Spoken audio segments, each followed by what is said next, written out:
try and get myself set up. Yeah. Do you want to try to share your screen? I've got, and that's what I'm trying to do. Yeah, you can try.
My goodness, where is it?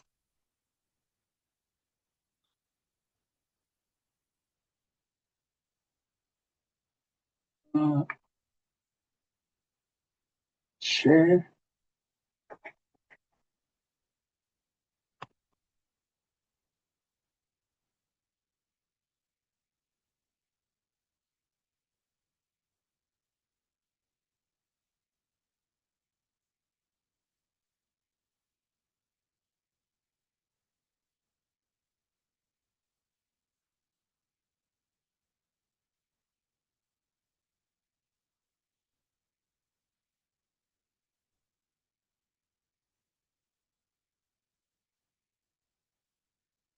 Can you see anything? Yeah, perfect. We can see your presentations clearly. Healthy innovation ecosystem for commercialization. Yeah, just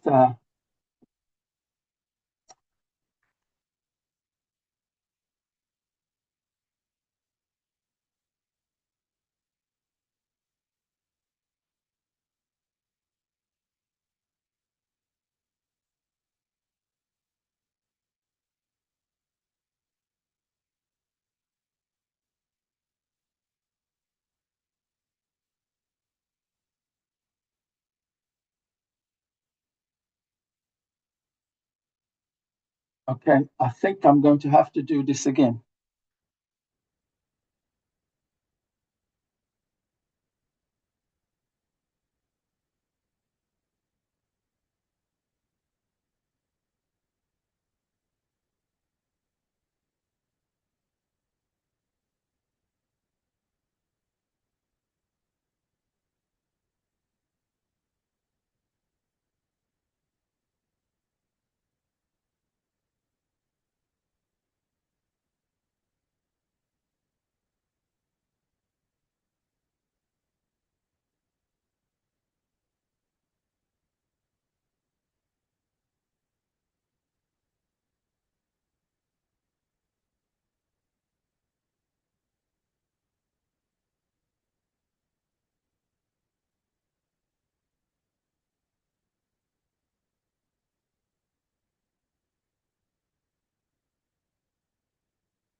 Trying to get to your screen to share, and I don't know. Yeah. Do you have any issue?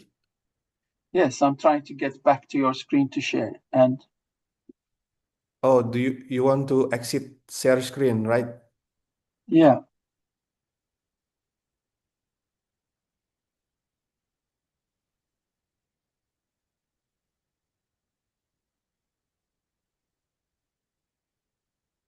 Okay, maybe now I can. Let me try again. Share.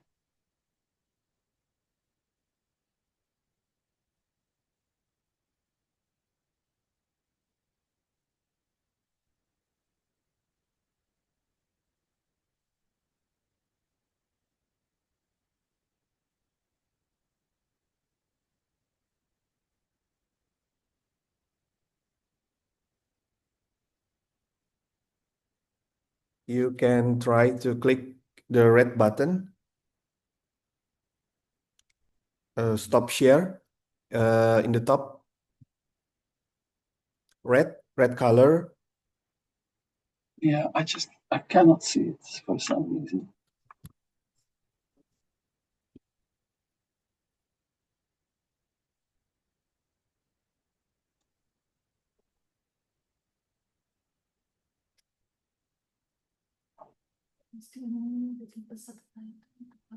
Why is this happening?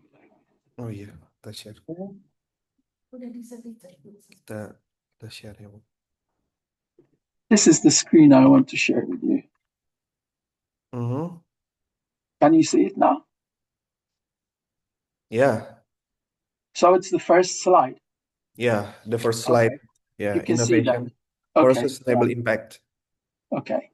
So then I want to do this. And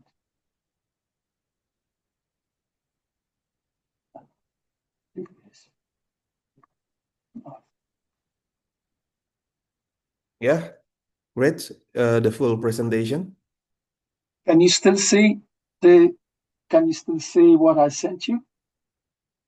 Yeah, at this moment I see your notes. Yeah, and the It's not the notes. I want to show. I want to show this, not the notes. Mhm.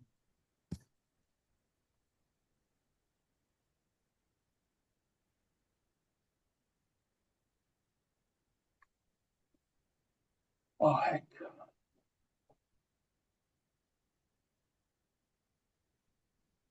Where is the stop sharing button? In the top, the center, there's a red box. Stop share. Bisa dibantu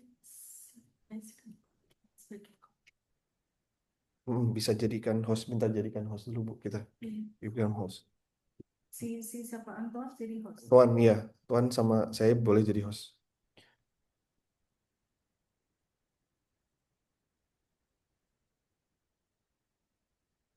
I cannot see my stop sharing. Okay. Oh, yeah. Actually, I can. Do you see the tab on the top? You can click stop sharing. Or do you want me to stop share your screen? I can. Yes, stop Okay. share my screen. Okay, I stop The share your screen. one with the notes. Yeah, your screen is already stopped. Okay. Now, can you see the header slide, the first slide of another deck, or not? For this moment, you are stop sharing. Okay. So there So is no, yeah. all right. So I'm going to share this screen. All right. Yeah. Tell me if you can see it. Yeah. Yeah. I see the cover. The Okay. first Good. page. All right. So now, if I do this, and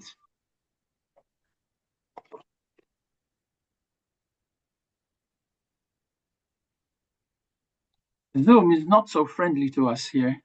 Oh, yeah.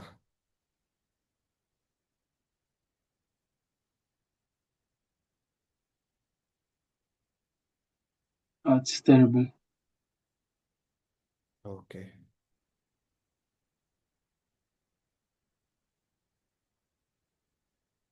Or do you want me to share your presentations? Help you to share? I don't mind. I'm just trying to figure out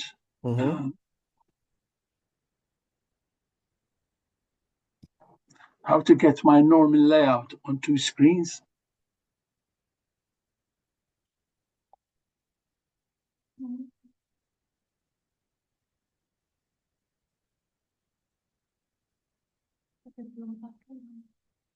Yeah, I think it's okay. I think I've figured it out.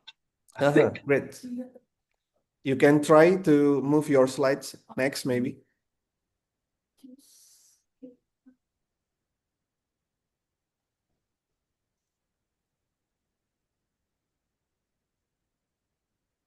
Can you see my slides change? Yeah, perfect. Okay. That's good. Yeah, great. So that's okay. So I got that to work. Now I need to get this other part to work.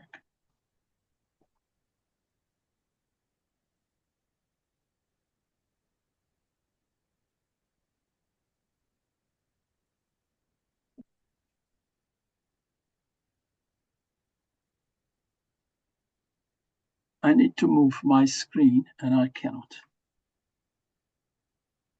I'm sorry. I said I'm trying to get my screen to move, and I think I've just managed to do it now. Okay.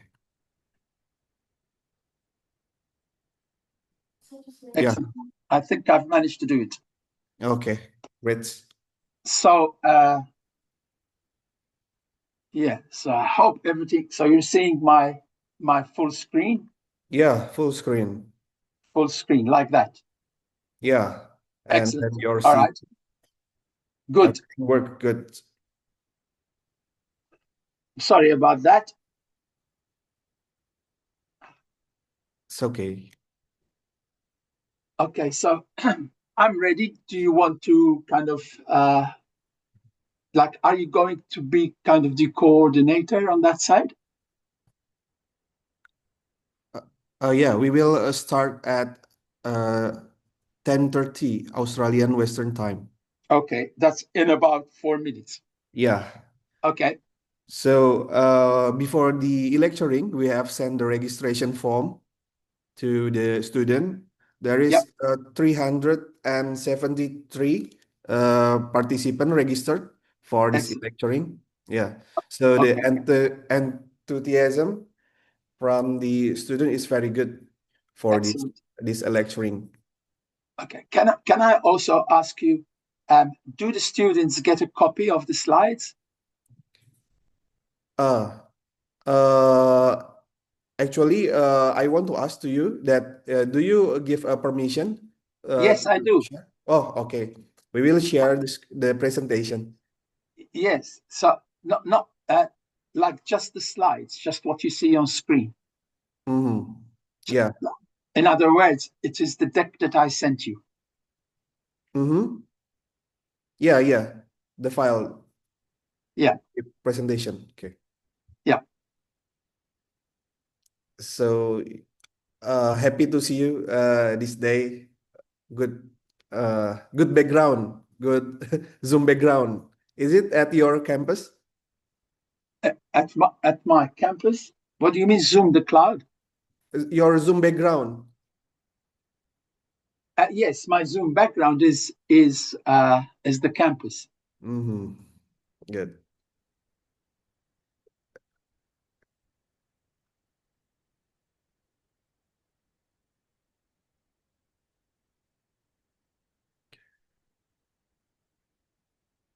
I can't even see the picture of me on background for some reason. I don't know. Oh, yeah. But it doesn't You matter. I should think I can close work your. like this.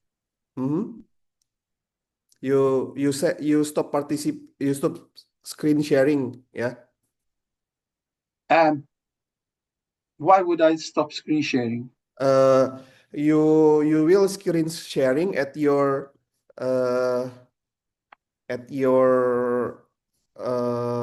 presentation session.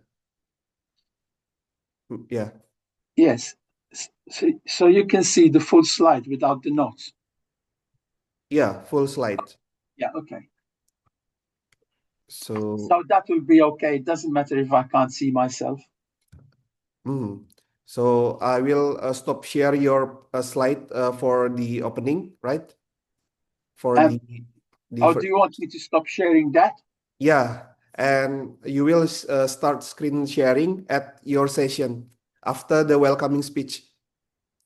Oh, I see. Okay. Yeah, so we can see all your face and you can see the participant at the Okay, opening. just a moment then. Good morning, Dr. Antoine.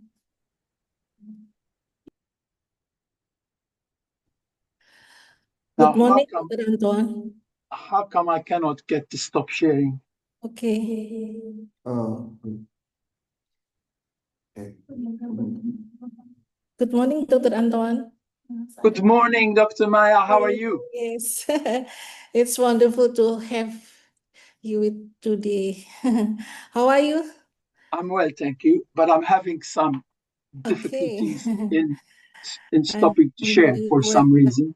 thank you. It's pleasure to join your sessions today. Okay. Thank you.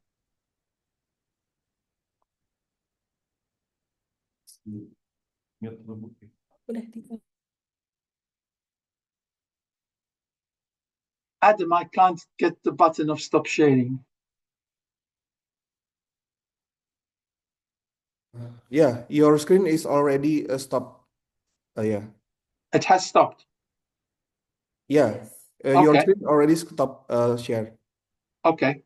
Do you can see all of the participants? I at the can room? see at the top, yeah. Oh, I have kind of a gallery. Mhm. Yes. Yeah.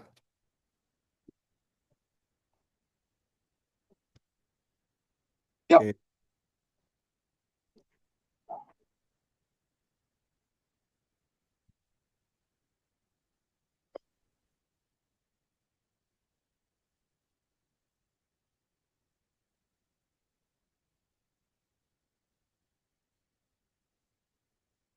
Okay. So the time is 10:30 at Australian Western Standard Time. So we begin this lecturing. Dr. Antoine, ready? Yep. Yeah. Do I have to Do I have to start sharing again? Yeah, you should start Okay. here at your session, at Okay. your Just session. tell me when. Yeah, okay, I will tell Okay. you.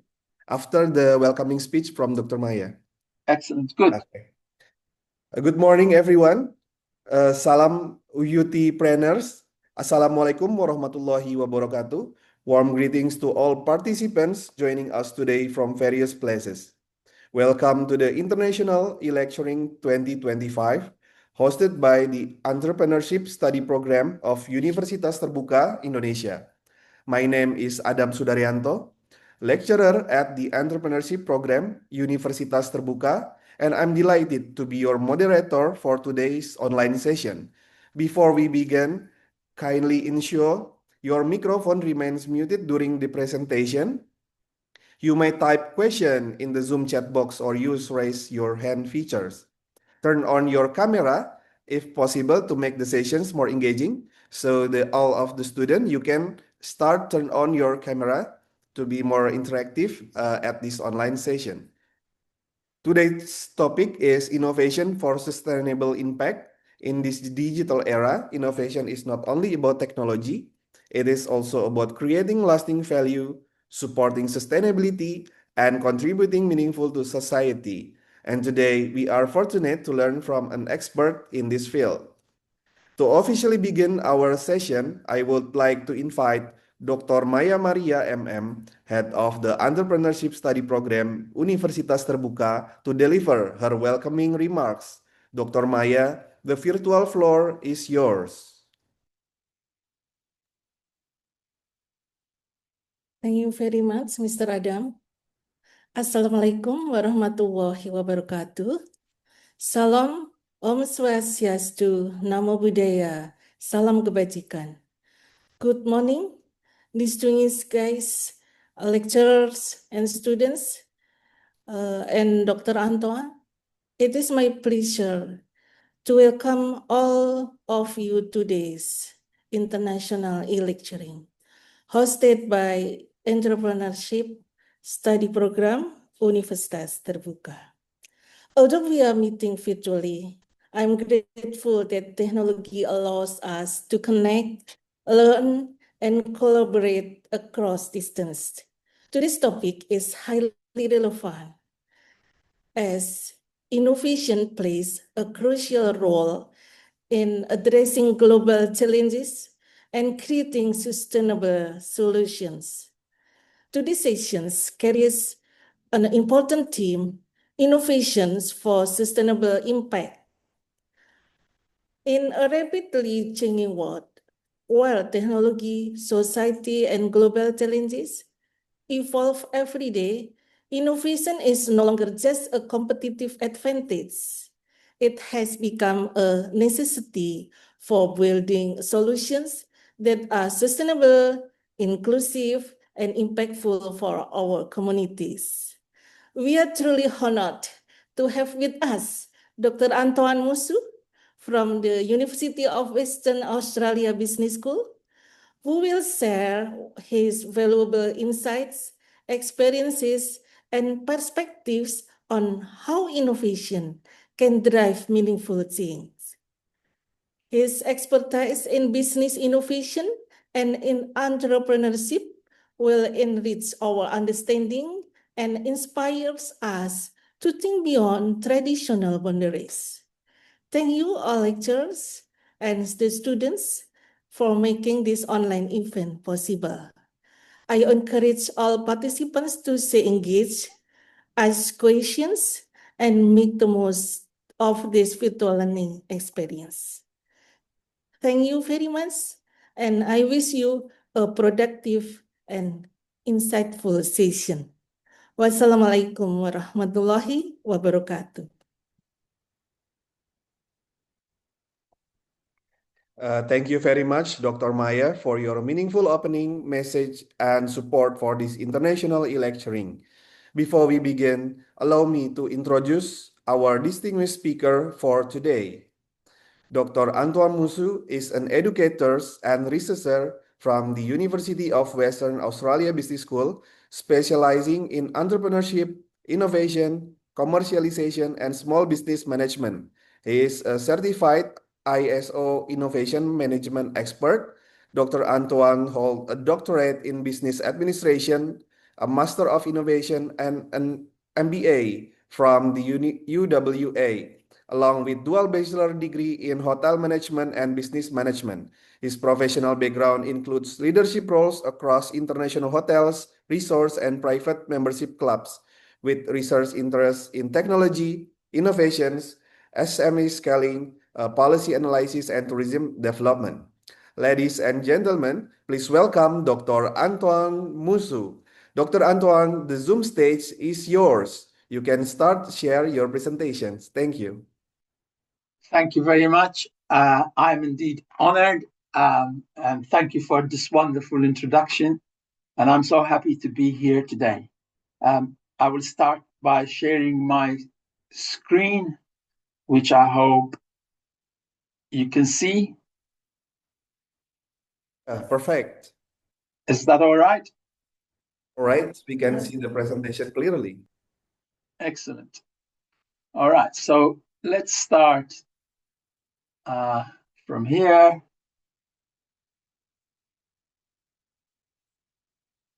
Okay, so let's start with this, because I think this is very important. And innovation is heavily influenced by location and the external environment. This understanding has significant implications for companies and prompts a more comprehensive agenda for management. So when selecting research and development locations, which we call R&D usually, and managing relationships with external organizations, decisions should not be solely based on input, costs, taxes, and subsidies, or even the wages of scientists and engineers, as is often the case. Instead, R&D investments should be directed towards the most promising locations for innovation. Harnessing and leveraging locational advantages is equally important as managing the research and development process.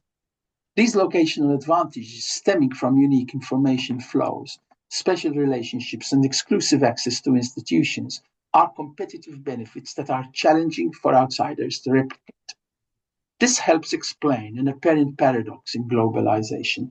While ideas and technologies can be accessed globally, they do not provide a lasting competitive advantage because they are readily available to everyone.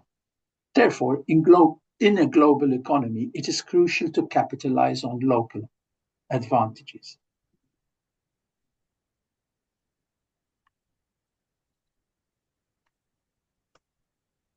I'm having problems moving. Yeah.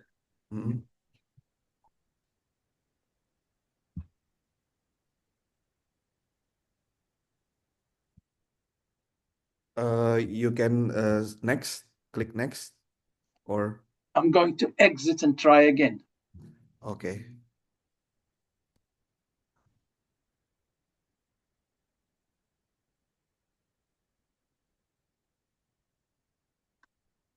May I exit your screen? Nah, you can Yes. start share again.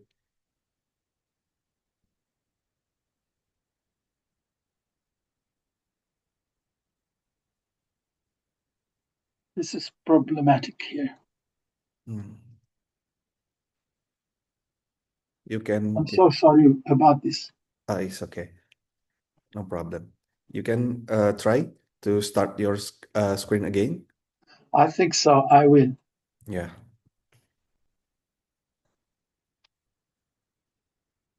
You can still see my screen, can't you? Yeah. Yes. Udah.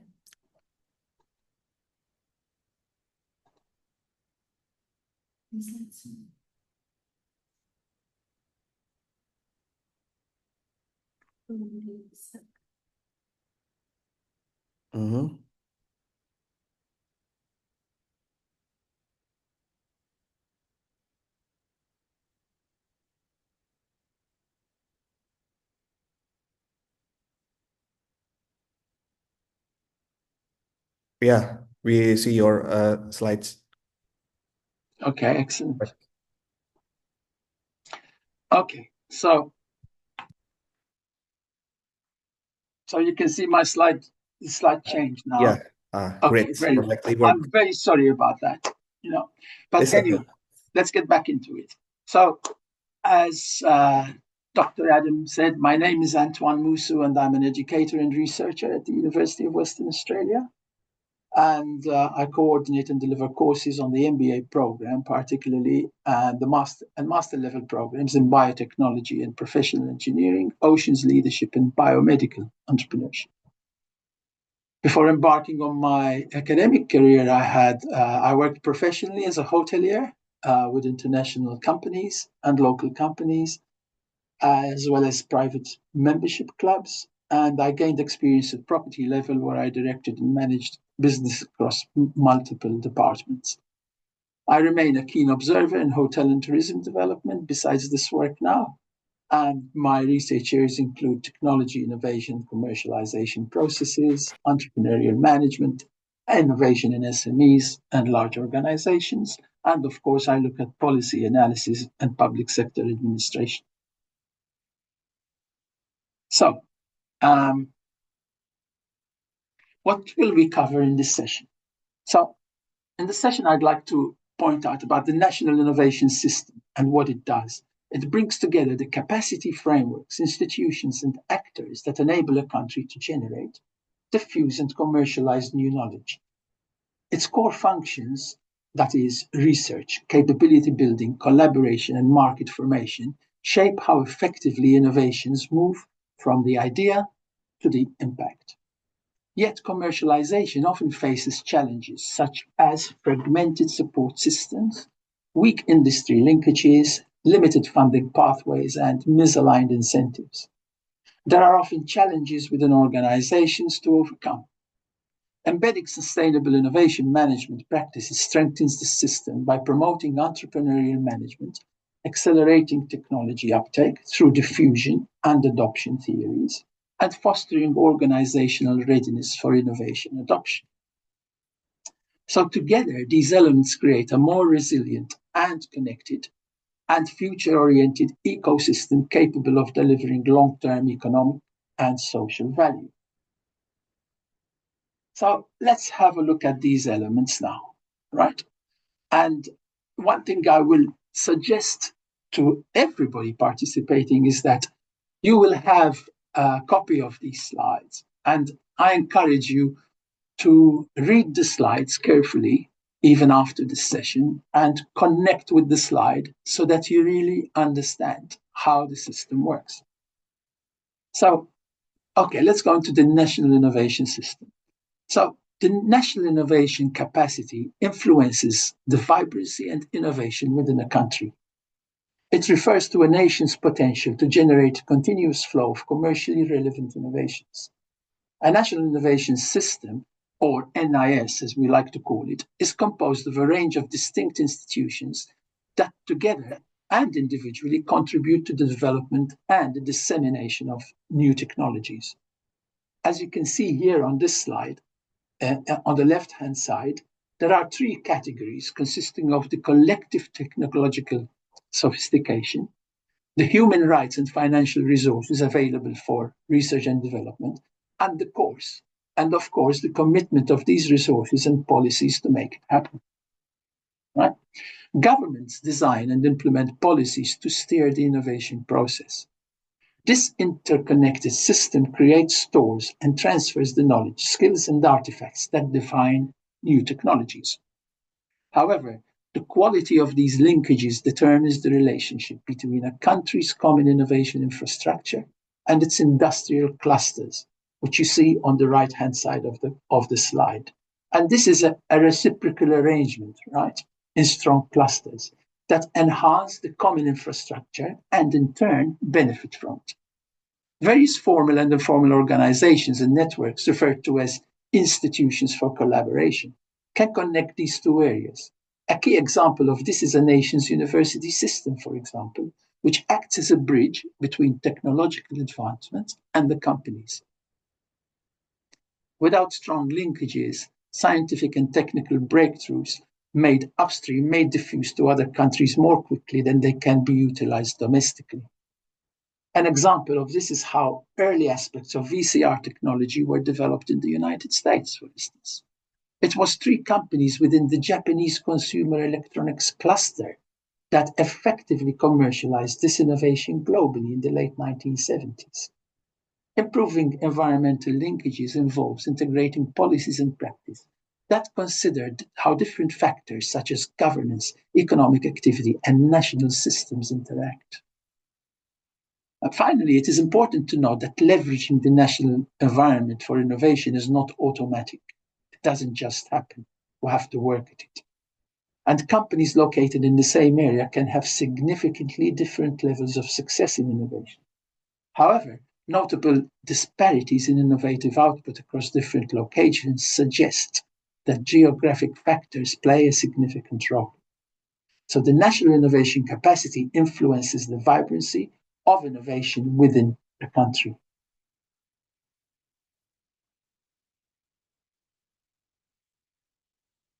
So let's look at the main functions of a national innovation system.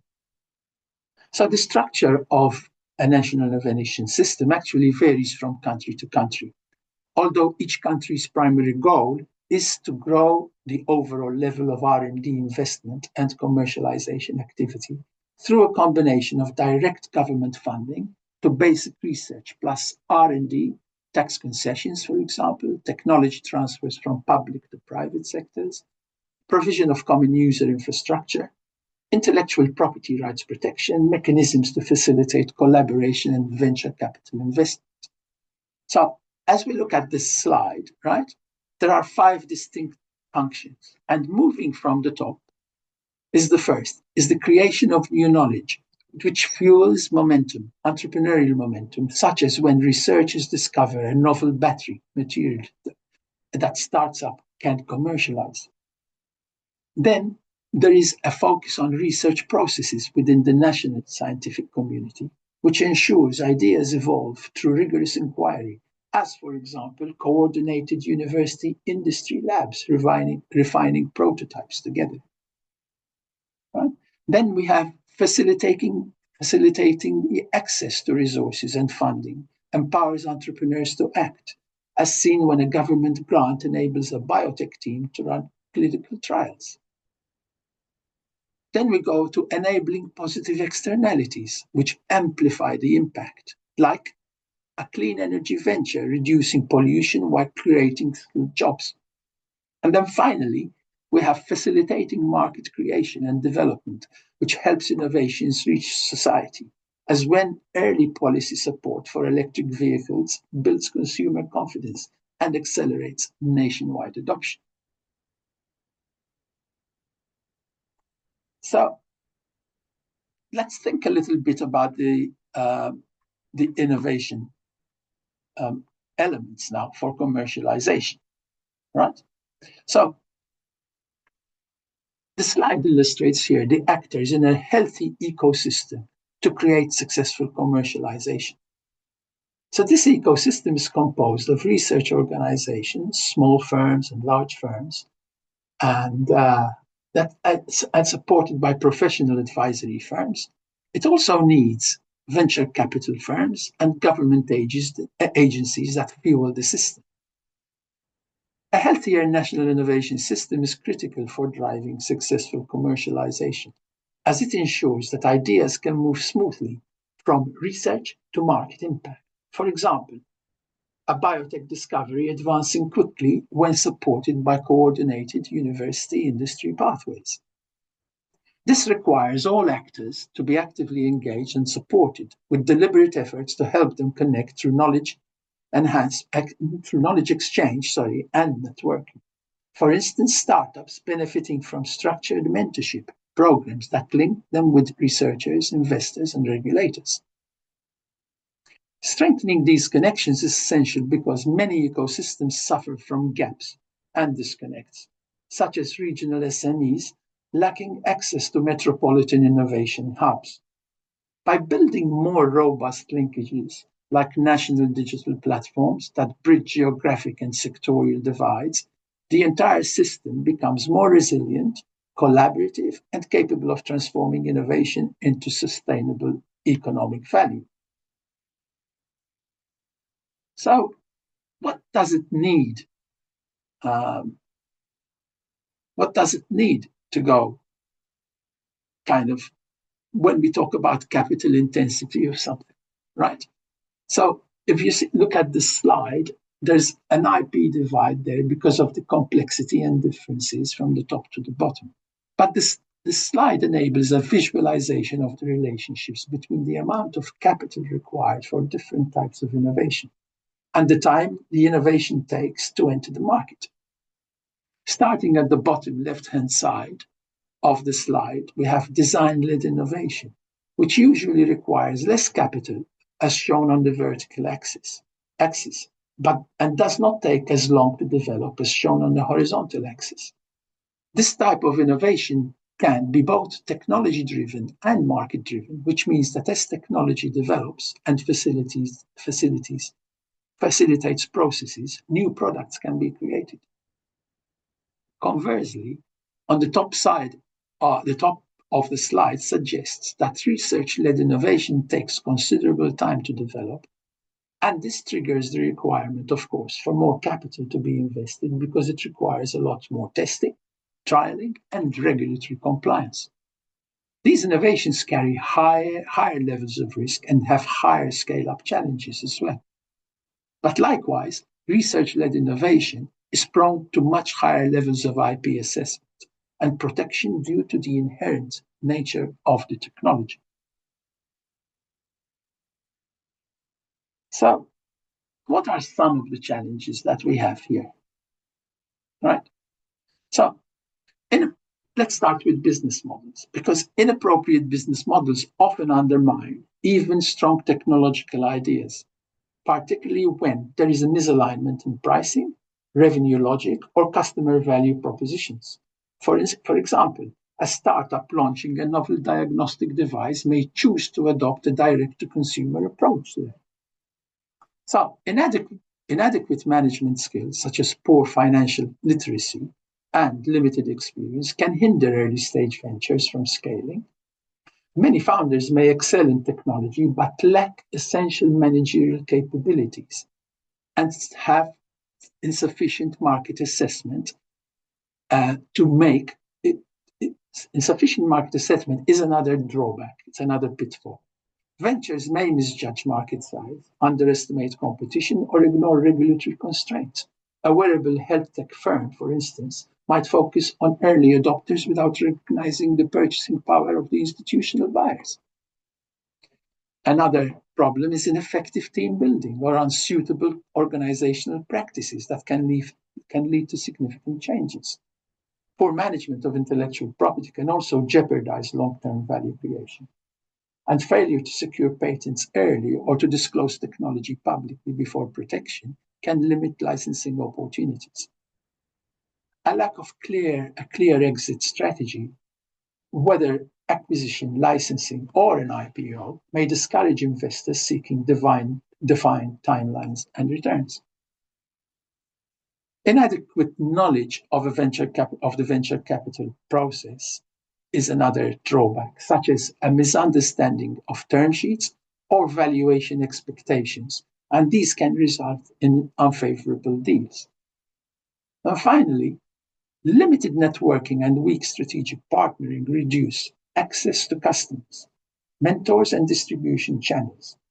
And successful commercialization frequently hinges on strong alliance, industry linkages, and the credibility gained through robust ecosystems. So, what we've been talking about so far suggests to me that innovation is a team sport. It is not just the work of one person, but it's the work of people working together. Because the disciplines are many and varied. So, how do we manage innovation? Right. So, effective innovation management begins with very strong inputs, including capable people, robust physical and financial resources, and the right supporting tools. These foundations enable organizations to generate and manage knowledge effectively, where structured idea generation, accessible knowledge repositories, and clear leadership ensure that insights are captured, they're shared, and transformed into opportunities. A well-defined innovation strategy further guides this process by setting strategic orientation and leadership priorities that align innovation activities with long-term organizational goals. A supportive organization and culture is equally critical. Adaptive structures and cultures that encourage experimentation, collaboration, continuous learning create an environment in which innovation can thrive. This is complemented by disciplined portfolio management, where risk-return balance and optimization tools help organizations prioritize projects, allocate resources, and monitor progress to maximize value creation across the innovation pipeline. Needless to mention, strong project management capabilities ensure that individual innovation initiatives are delivered efficiently.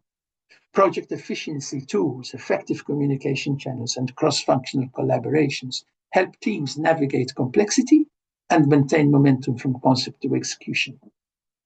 Ultimately, commercialization represents the most challenging and least understood stage in the innovation management. It requires rigorous market research, testing, and well-executed marketing and sales strategies to successfully introduce new offerings to the market and turn inventive ideas into sustainable commercial outcomes. So, let's think a little bit and see how the innovation process actually moves forward, right? So what we have here is a slide, and on this slide, I have there written an information assembly line, where on the left-hand side, we have very little information, right? And on top of that, we have risk. So as you can see, risk is high when we don't know anything, right? So this model aims to provide an explanation of how entrepreneurs and innovators think and how they gain this sufficient insight to feel ready to proceed with a venture. As we mentioned earlier, information is key to decision making. When information is little and more needs to be accumulated, the level of risk is high. And this is shown on the left-hand side, as I said earlier. However, as more information is accumulated and the perception of risk is reduced until it reaches a level where there is enough information available to reduce the risk to a minimum. However, risk remains inherent in any venture, and this is something we must never forget, right? And something that is important as well to note is that the risk curve and the information curve are, in this instance, independent of each other. And where these cross does not mean that we are over the hurdle. The acceptable level of risk, as seen on the right-hand side of the slide, is at the point that risk can almost be completely managed. So I hope this gives you a clear understanding of what risk is all about and how risk can be mitigated.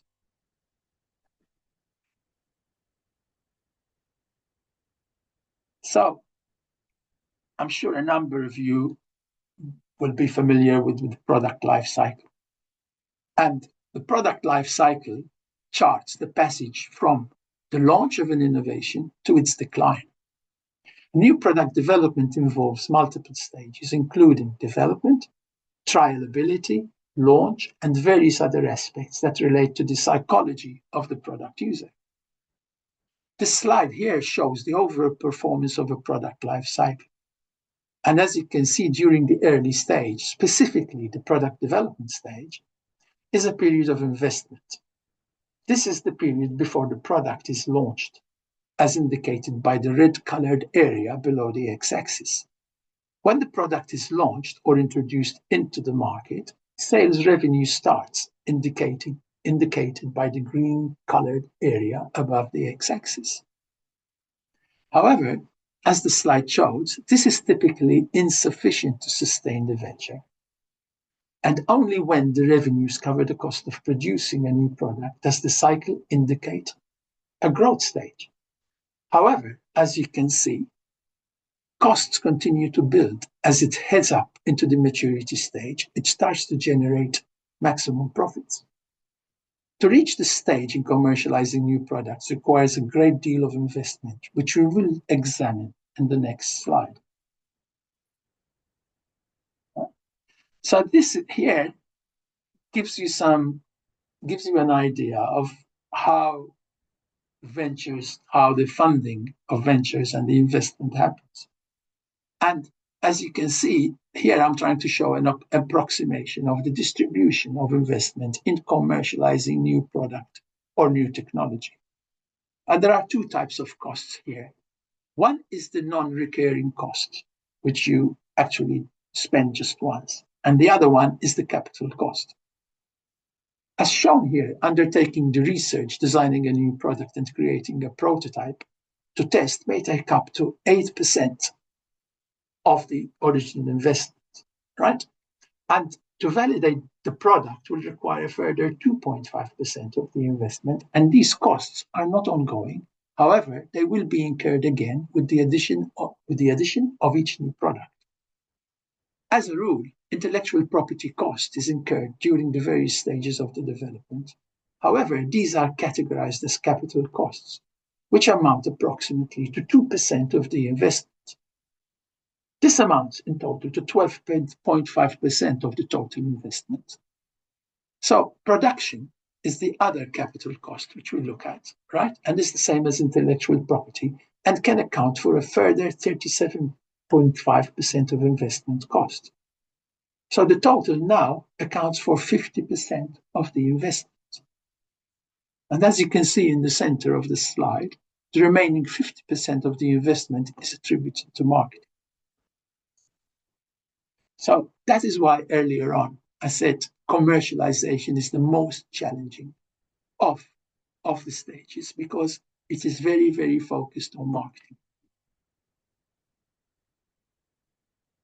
Okay.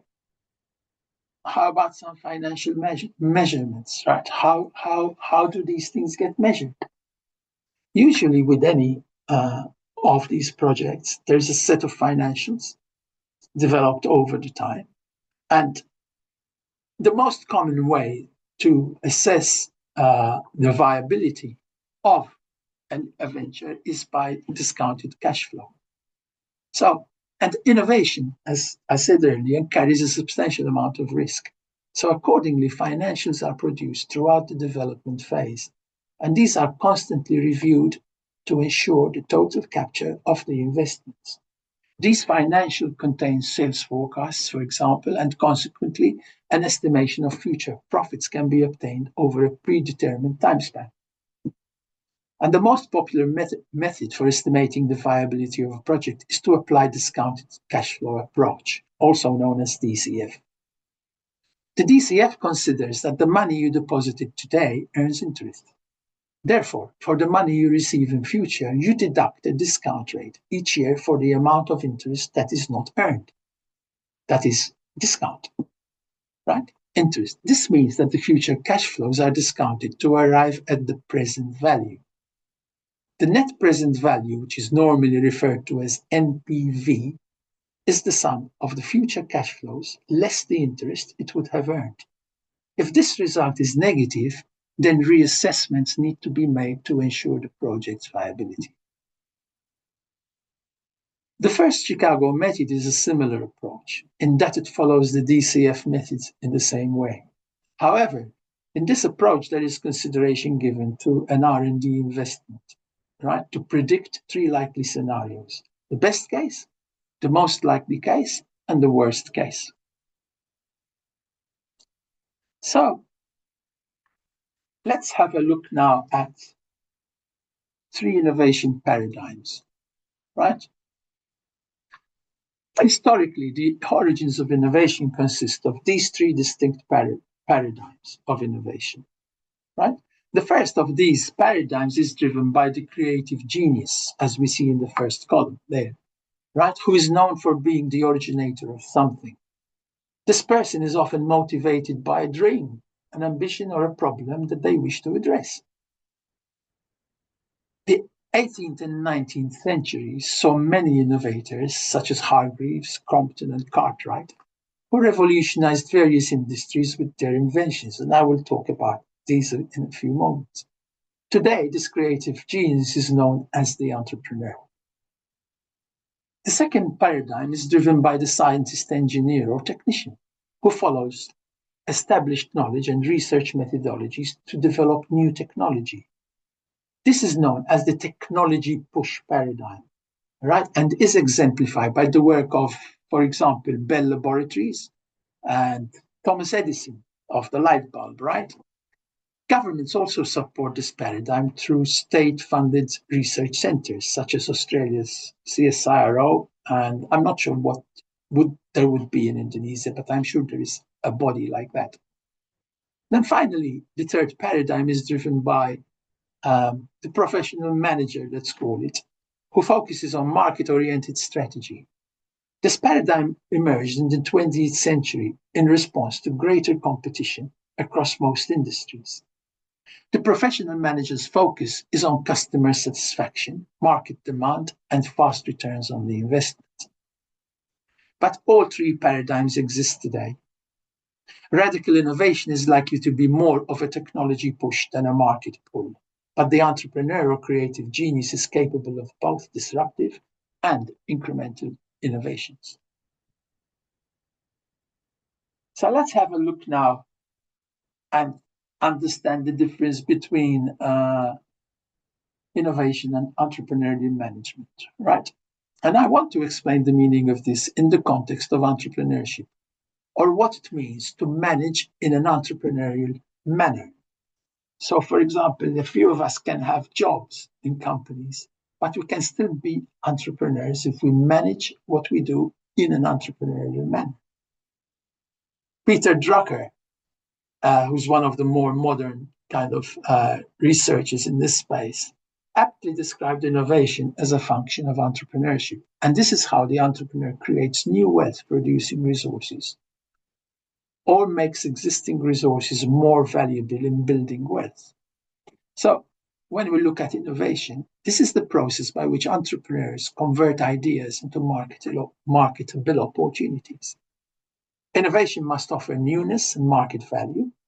More than newness, novelty is needed to secure market acceptance or a satisfactory return on an investment.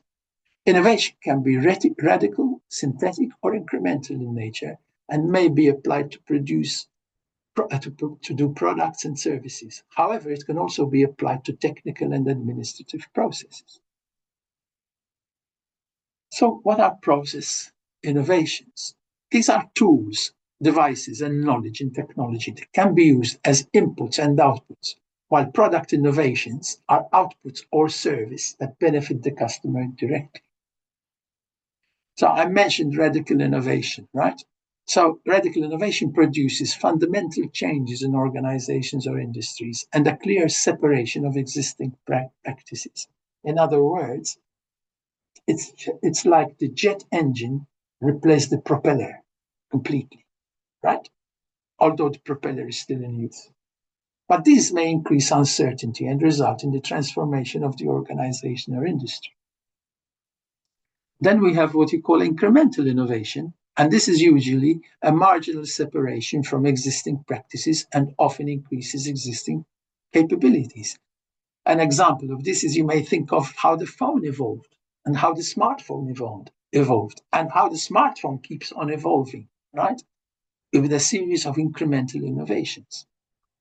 We have technical innovations, and these include products, processes, and technologies used to produce products or render services directly related to an organization's activities. And then lastly, we also have administrative innovations, and these relate to organizational structure, administrative processes, and human resources that are indirectly related to basic work activity.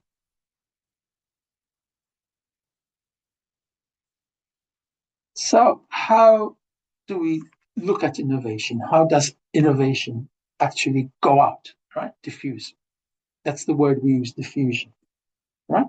So here in the generation and diffusion of innovation, the underlying process is the removal of or mitigation of uncertainty at each stage of the process. So how do we do this? So at the idea generation stage is for removing problems and consists of a set of activities that leads to an original combination of information about a specific want or a need, all right, and how these needs and wants can be met. In the next stage, where we see the organization subunits, all right, we delve into the design and development phase, where it focuses on developing a product and commercially exploiting this after establishing its economic feasibility. And then finally, we have the commercialization of the innovation, which we have been talking about, right?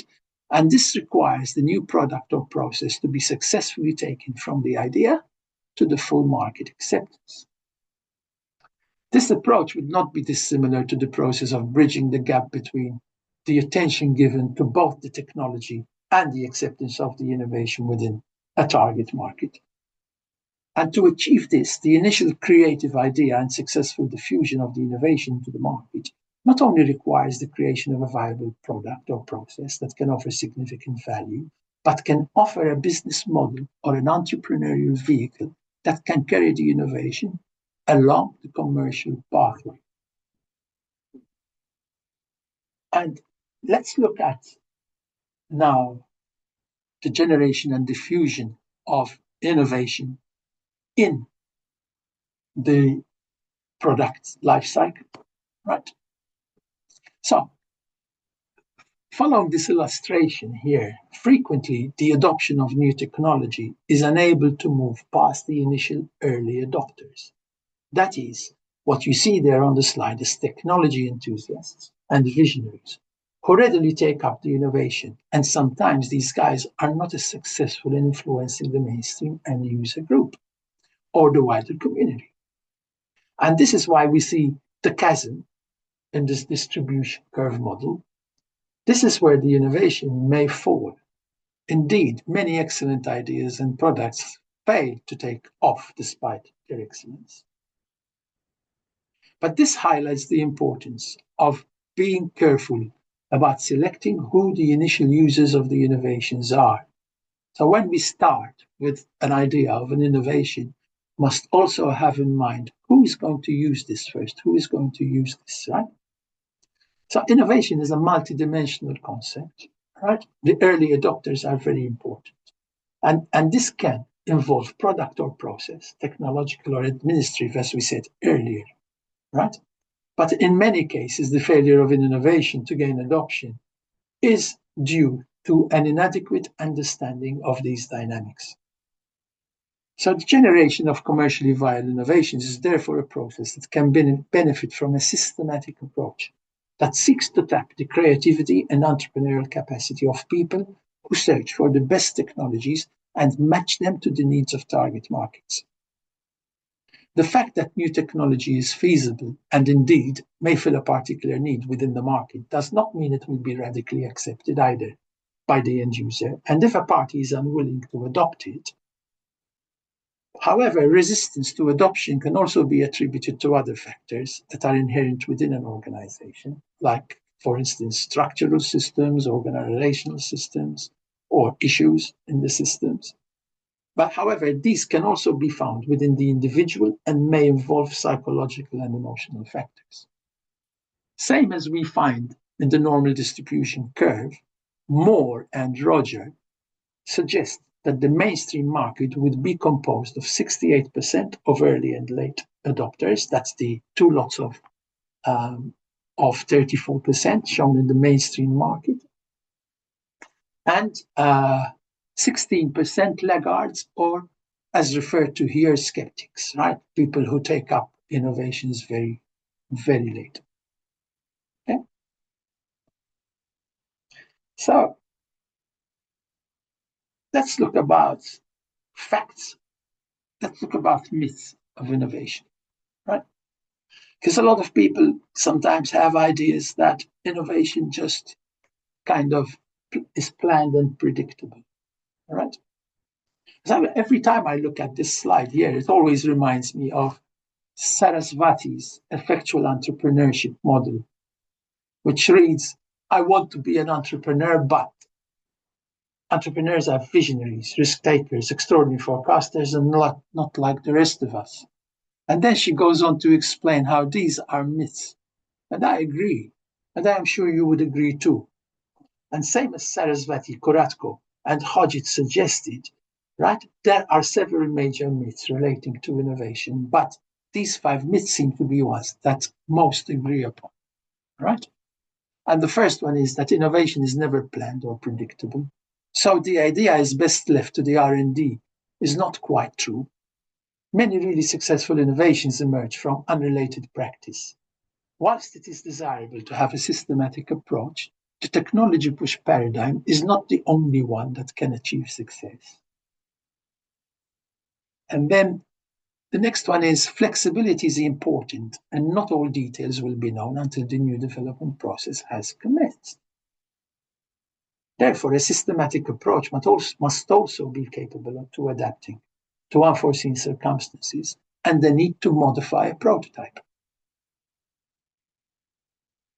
Creativity does not rely on dreams and blue skies, and most innovations are generated by practical people for practical outcomes.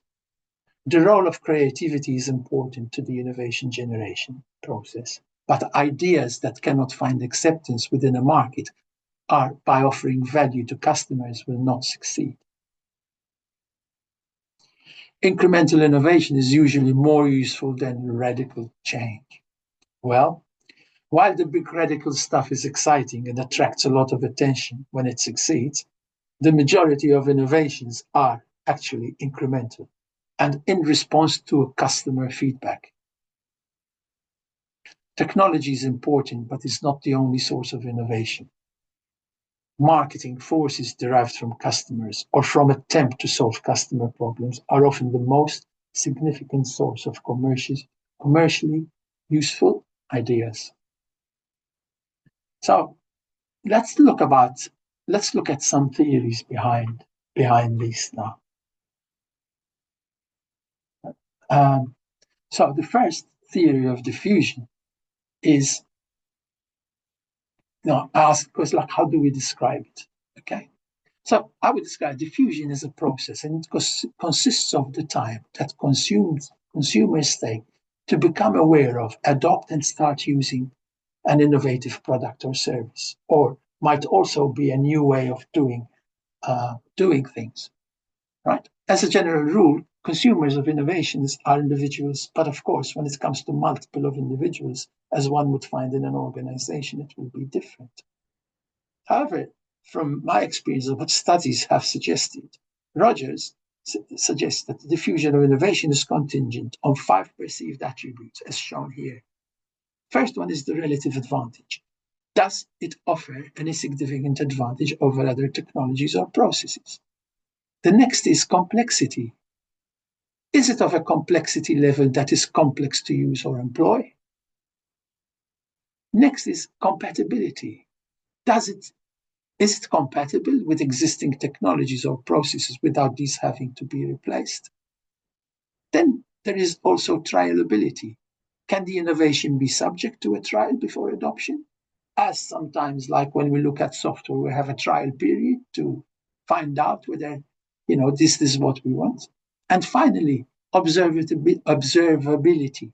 In other words, can we see the output of this before we actually start using it, right? So these 5 attributes are likely to influence the adoption of new technology with end users accepting or rejecting the innovation based on how well it satisfies these criteria in various combinations. So in the next slides, I will just run through how, like some rationale behind the stories behind the concepts of diffusion, right? And as you can see here, on the left-hand side of the slide, there are four items listed. That's like the beliefs, the evaluation of something, what people normally believe about something, and the motivation to comply, right? So this is what we call the TRA model, all right, the theory of reasoned action. So this model illustrates the best predictor of an individual's future or behavior in the stated behavior intention. Here we have like kind of BI is mediated through the combination of an individual's attitude, shown in the AACT attitude, right, towards the behavior and influence of third parties, as measured by the subjective norm shown as SN. The attitude towards the behavior is a product of the individual's belief about the merits of the behavior, shown as little b in the square, and their evaluation shown as little e in the behavior as appropriate to the course of action.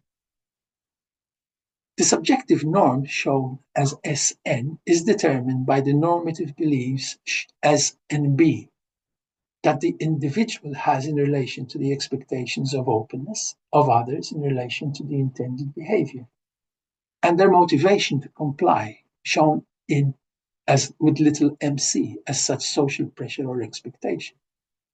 As I suggested earlier, please make an effort and look at these slides again and speak with the slides, rationalize the linkages, because like that you don't need to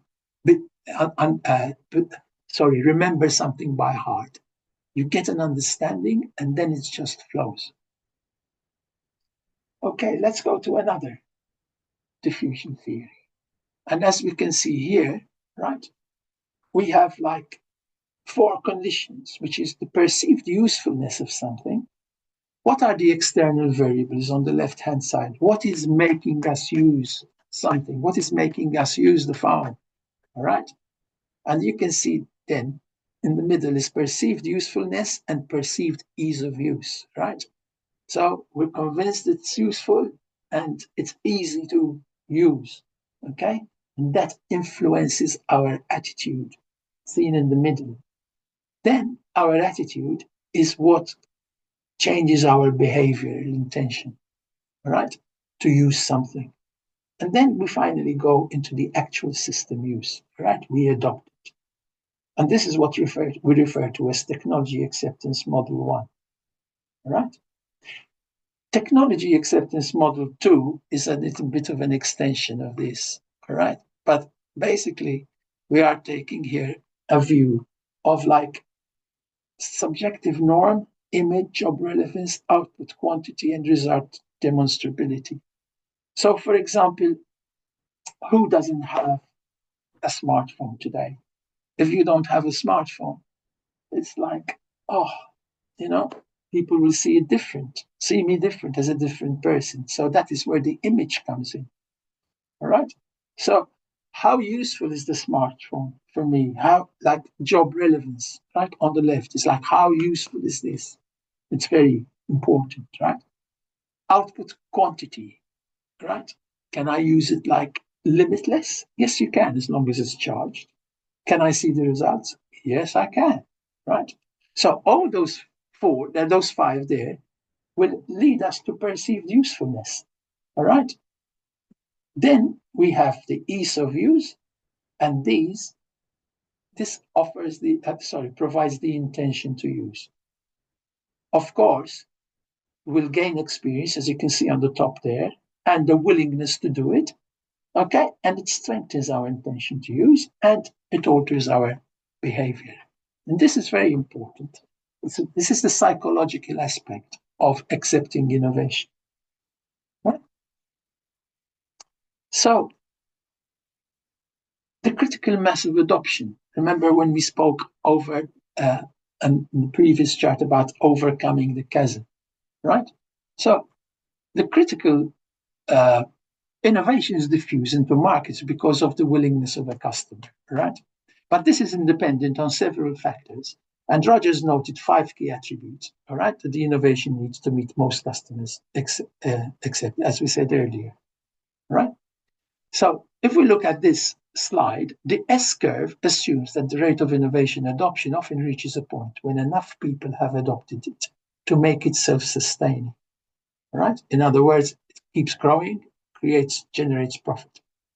Some innovations have an interdependence. For example, email requires more than one person to use it, so the adoption rate increases as new people need to use it for its characteristics and usefulness, right? And this means that individuals adopt an innovation with the expectation that others will adopt it too. In this scenario, early adopters affect late adopters, and critical mass typically involves opinion leaders at the social system level. This is where we get influencers and that sort of thing. The threshold number of adopters before an individual adopts operates at the individual level and explains the S-shaped diffusion curve. This S-curve was identified actually as early as the 19th century by French sociologist Gabriel Tarde, who recognized that social exchange was a critical element in adopting new ideas. However, this can also place an element of risk on the adopter's existing practices, and this also means that interpersonal communication and the ability to transfer knowledge of the innovation throughout the adopting community becomes therefore a critical factor that can influence the rate and pattern of diffusion. Moving on to the next slide, through the marketing perspective of this, okay? So what we have here is like similar to the previous slide when we spoke about the chasm, right? But the S-curve we have just covered is what we see to the left of this illustration from the marketing perspective. Right? The takeoff in the S-curve is represented by the niche marketing, all right, section on this model, and saturation when it reaches mass communication. The diffusion process is a social one because it involves two-way communication, a two-way communication strategy, okay, between two-way communication exchange, between imitators with opinion leaders influencing others within the social circle. To adopt or not to adopt, such innovation can either be cumulative, involving incremental additional steps to existing products and processes, or substitutive, that is, involving the replacement of existing processes or products with a new one. There is generally a low level of social conflict arising in the case of cumulative innovations, but a higher level of social conflict in the case of substitutional innovations. Well, earlier on, I mentioned, I'll give you some example of historical diffusion in a historical context, right? And as you can see in this slide, this shows the example of technology diffusion with a historical context, right? And it actually also suggests how long innovation can take, all right? So here, I chose like the transport innovations within the United States are mapped on a timescale from 1800 to the present. As we can see, each new transport technology follows the S-shaped curve as originally identified earlier. And the adoption of canals, for example, in the late 1790s, right, was becoming a dominant technology by the mid-1830s. So you can see, like, it's taken really 40 years to accelerate. Okay? The development of railways and telegraphs here occurred almost simultaneously, commencing slowly over a period from the late 1830s and not really taking off until 1860s. Now, by the 1890s, the diffusion adoption rate had reached critical mass, and these technologies were being widely adopted, virtually changing the face of the United States and similar countries in the world. A similar pattern of development and diffusion took place with national highways and oil pipelines, commencing over the last decades of the 19th century and taking off into the early years of the 20th century. So, the adoption of such technologies was made possible by a combination of complementary technologies. For example, the adoption of hydraulic locks and control devices for the canals, as well as the internal combustion engine to power the barges. For the railways, the steam engine was developed and the construction of rail lines assisted that of telegraph lines, which could be run alongside the rails, assisting communications and control. So motor vehicles and petrol-powered engines were critical to the development of the oil pipelines and highway systems. So what this means is technological innovations do not exist in isolation. They must be examined within their wider context. The successful diffusion of an innovation is likely to be determined by the complementary social, technological, and economic forces that are occurring within the environment into which the new invention is being launched. Right? So how does the innovation decision process happen? Okay. So the first stage in this model, as you can see, is the attention of the adopter is caught in the knowledge phase, as the adopter is informed by the innovation's merits and its characteristics and capabilities. In the second stage here, we have persuasion, and that is when the adopter starts to develop an attitude towards this. It could be favorable or unfavorable. The next stage is the decision, where the adopter either accepts the innovation or not accept the innovation. If it is not accepted, it stops there. But if it is accepted, the innovation moves to the fourth stage, which is implementation. And this occurs when the adopter uses the innovation. The final stage of the model is confirmation, and where the adopter seeks verification of the decision just made, to accept or totally reject the innovation because the information about it might have been conflicting. So bear in mind that this early process of adoption in the innovation decision cycle contains the strong interpersonal skills, right, of individuals, and in which these early adopters pass their views to other associates within the groups they work with. And this leads to giving form to the attitudes and others towards the innovation, the subjective norms that we were talking about. This research was indeed based on agricultural communities, funnily enough, where such communications was a normal thing. The behavior of consumers of technology may similarly follow the same pattern, although these might be less applicable to organizations. So how does innovation adoption in organizations work? So in this slide, right, research suggests that organizational adoption and diffusion of technology innovation are identified in two stages. The first stage involves management deciding to adopt the technology, followed by the implementation stage, when the end users finally engage in using it. This tells us the attitudes and perceptions of the adopters need to be addressed at all levels of the organization. This illustration here shows the various stages from starting with managerial intervention, when the new concept is born. When very senior management make a decision to adopt something new, they need to know whether there is sufficient support to assist the end users of the innovation to successfully implement a new technology. This is crucial, right? This is crucial to the successful innovation adoption process in an organization. We then have the subjective norms, right? We discussed in the theory of recent action model and the two technology acceptance models we covered a moment ago. The influence of peers and any influence from other sources can impact how innovation is diffused and the organization. Practically everyone has a role.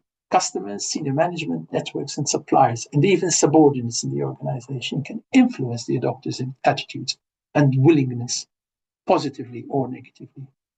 The next is facilitating conditions. That is, how easily can this new innovation be implemented and how compatible this new technology is with what is currently happening in the organization. How flexible the organization culture is has a great impact on how quickly employees will engage in the process. The secondary adoption process of the individual end user is the organization depends on the factors we have just spoken about. When conditions are right, the next stage may be reached. Then there is assimilation. When the innovation is launched, adoption, where it is put to trial by the end users adapt to deal with it and adapt the work practices. Finally, there are consequences when, if successful, the innovation is identified for its benefits and positive attitudes towards it are highly likely, and if unsuccessful, the opposite will happen. Right? And the next slide, as we come to an end here, all right? Rogers provided us with 6 stages, all right, to understand how this works. And the first one, starting with the agenda setting, is when the organization decides it needs an innovation that might have emerged from a set of problems, or that technology or a new process might solve. It would be usual for the organization to prepare a list of priorities and for them to actively search for innovation to solve these issues. The stage is a continual process, and the problem identification is defined as a performance gap that motivates or triggers the organization to do something. And the second stage is the matching stage. And this is where the organization seeks to look for innovation with a perceived problem that it has. How do we solve this? This leads to the adoption or rejection of the innovation on whether or not a match could be found. Next comes the decision. And this is the stage the organization decides to adopt or not to adopt an innovation. As we adopt an innovation, it also requires a little bit of redefining, all right, and the innovation to meet the needs of the organization, or even restructuring the organization to meet the needs of the innovation. In this latter case of restructuring, the organization may require changes to human capital, with either training or heightened technical competence to see it through implementation stage. Next is clarifying. And this is a period often characterized by a lot of questions and answers. The stage also implies a move towards a commonality of understanding and involves substantial interpersonal communication. Perceived usefulness and ease of use are likely to be key issues, as well as the level of support for the innovation from inside and outside the organization, as well as the behavior of the end users. And then finally, it's routinizing, making it part of our normal life. And for many of us, would have gone through all this, even in our work situations or study situations where a new technology comes in and how we go about ourselves. Put yourself in the situation, and then you start to relate to the theories exceptionally well. Finally, let's have a look at the big picture, all right, of scientific technology and Suara market. kita. Oh, Sorry? So here we have, as shown in this diagram, the aim of pure or basic scientific research is non-commercial and of a public good nature. It is generally by publicly funded research agencies. For example, in Australia, we have CSIRO or universities sometimes, and seeks to extend knowledge and share this among colleagues within the same scientific communities. This output from such activities is published articles, feasibility studies, or simulations that can be publicly disseminated. Technological research is mapped on a continuum from fundamental through strategic to basic technological research. Such research remains removed from the market and is generally difficult to appropriate for commercial purposes. As such, research becomes formulated into models patents or norms that can be transformed into more applied technical research and development. Such activities have strong appropriateness and be commercialized by the private sector and eventually placed into full production. Finally, there's the techno-economic network, and this will be the last slide I have for you here. So the 10, as we call it, is defined as a coordinated set of heterogeneous actors, laboratories, technical research centers, financial organizations, users, and public authorities, which participate collectively in the development and diffusion of innovations, and which organize, via numerous interactions, the relationships between research and the marketplace. The first pole is that of science, which involves the production of certified knowledge, usually via published research papers. The second pole is that of technology, and this involves the conception, elaboration, and transformation of material objects that are durable, reliable, and capable of being commercialized. And finally is the third pole, and this is the market fit. This is not so much an economic market as a community of end users able to adopt and apply new technology. So lying between these major poles are two mediating poles. The first of which is the development and commercialization, comprising production and distribution activities capable of delivering the technology into the end user market.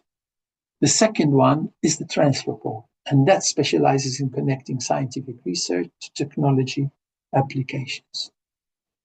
While the 10 is comprised of actors, and the actors are scientists, engineers, firms, research and development centers, these only work effectively via collaborative exchanges to diffuse the knowledge and the technologies. And with this slide, we come to the end of the presentation. And over the next slides, which I will not read in detail because you will have a copy of them, but here are the key points and learnings from each subheading, so to speak. The first is innovation in location, right? The second is the National Innovation System, or NIS, and the capacity frameworks that go with that, right? Next is the innovation ecosystem and commercialization, right? Then that is followed by what the commercialization process is. Then we spoke about some common challenges, which we've listed here. And then what is innovation management? Finally, we looked at diffusion and adoption theories, innovation paradigms, right? What sustainable innovation is about.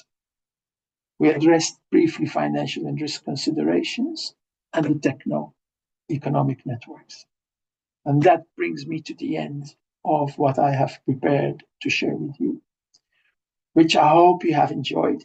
I am sure it takes time to process this, but as I suggested earlier, please use the slides wisely, and I am sure that you will start to remember things easier. Thank you very much. Okay. Hello. Hello. Yeah. Thank you very much, Dr. Antoine. So should I, Yeah. or have you stopped Oh, sharing? oh, I Stop.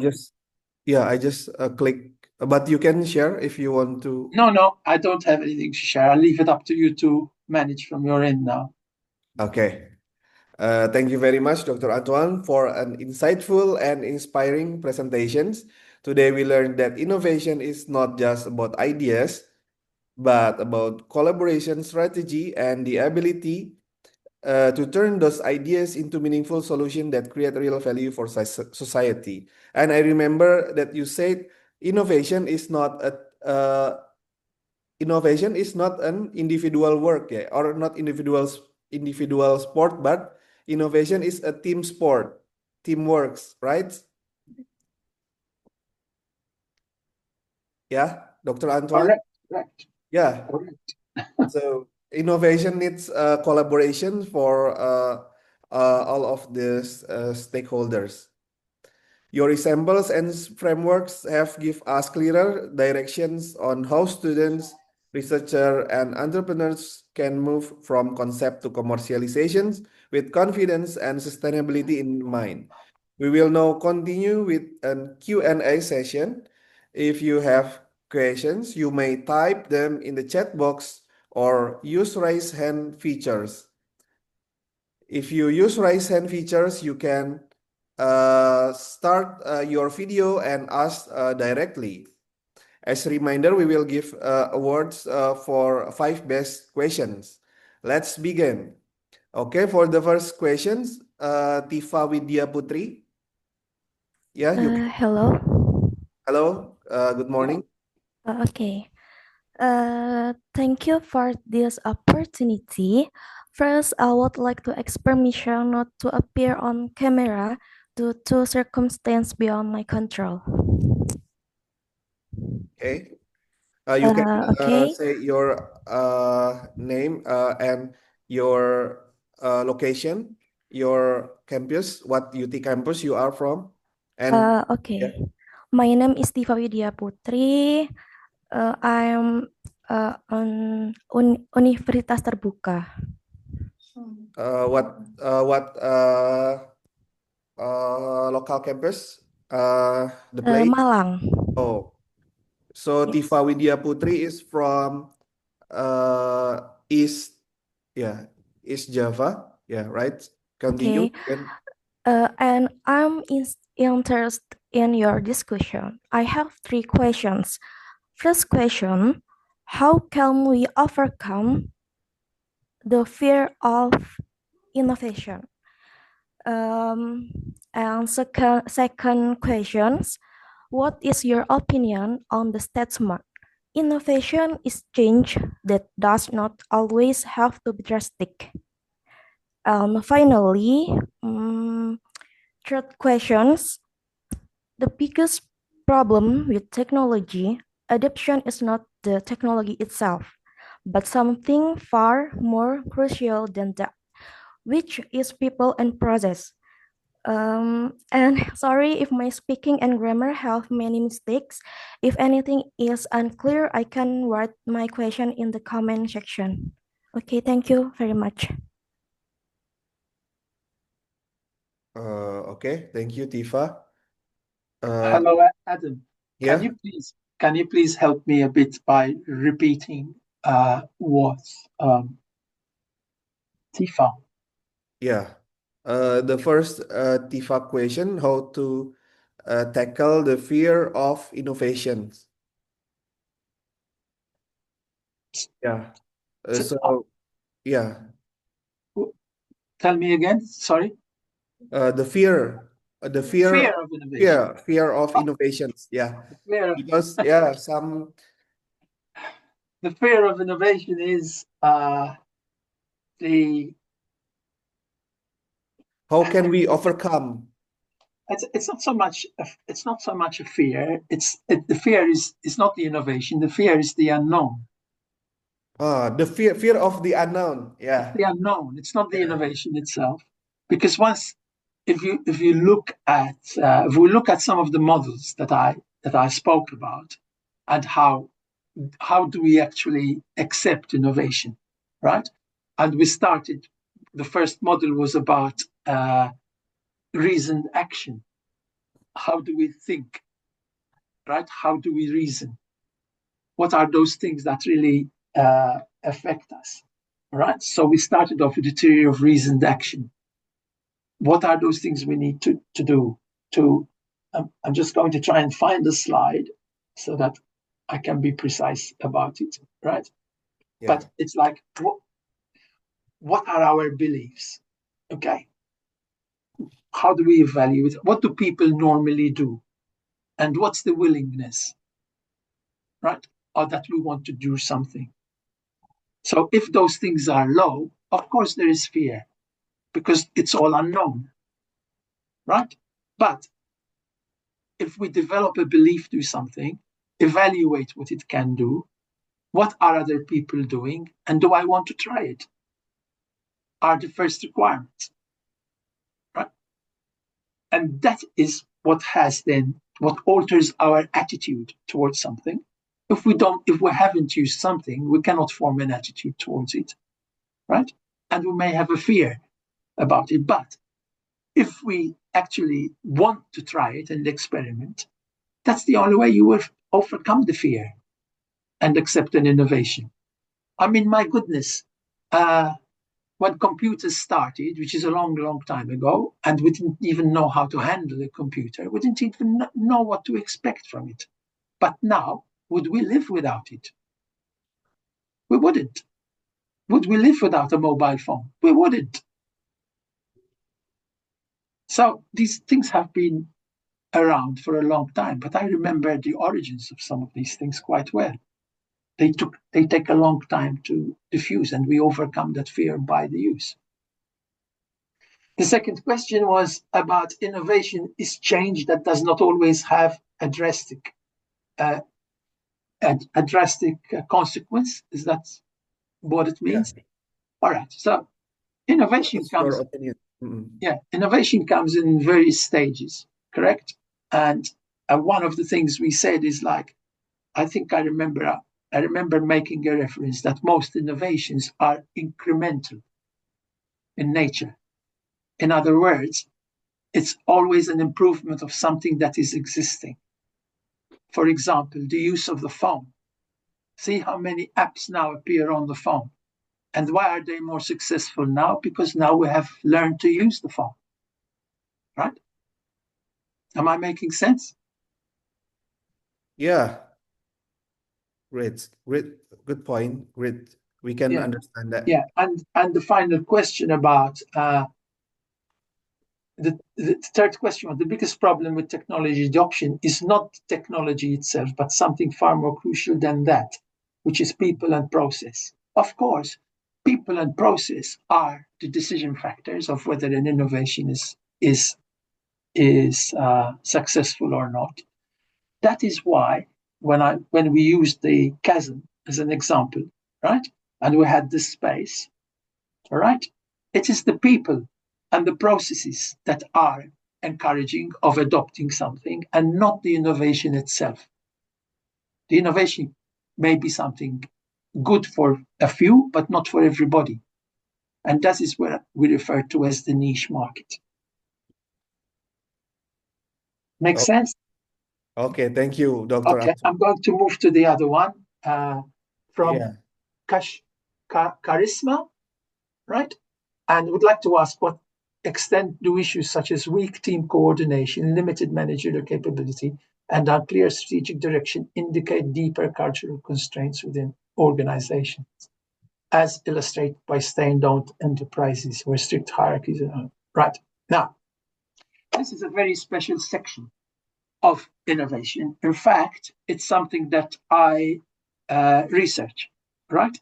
And this is innovation in public institutions. Public institutions are generally places where people go to work, provide a service, and go home. They're not necessarily commercially driven to the extent that if they don't innovate, there's going to be a major change, right? So in public organizations, there is a very special way to treat the concept of innovation, right? And more often than not, you do find, even in these organizations, that there are individuals that they are very willing to try things and do things, but they don't have the coalition of everybody around them. They do it on their own. And as I said earlier, innovation is a team sport. It is not something you can do on your own. It requires this willingness across everybody, right? And this is actually a special study, all right? This involves some special studies which I'm actually doing research on at the moment. That's why in government it's more difficult. And the question was, how might cultural change help reduce these recurring obstacles to commercializing innovation? I think the cultural change happens both ways, from the bottom and from the top. Now, from the bottom is because people want to do things in a new way, an interesting way as they see fit. From the top, those at the top, their priorities may not be the same because they have responsibilities and are possibly averse to risk. Right? They don't want things to change dramatically. So they don't have the same level of risk tolerance as the people pushing from below. Okay? I hope that answers the question. Okay. And I moved the one by Suarta.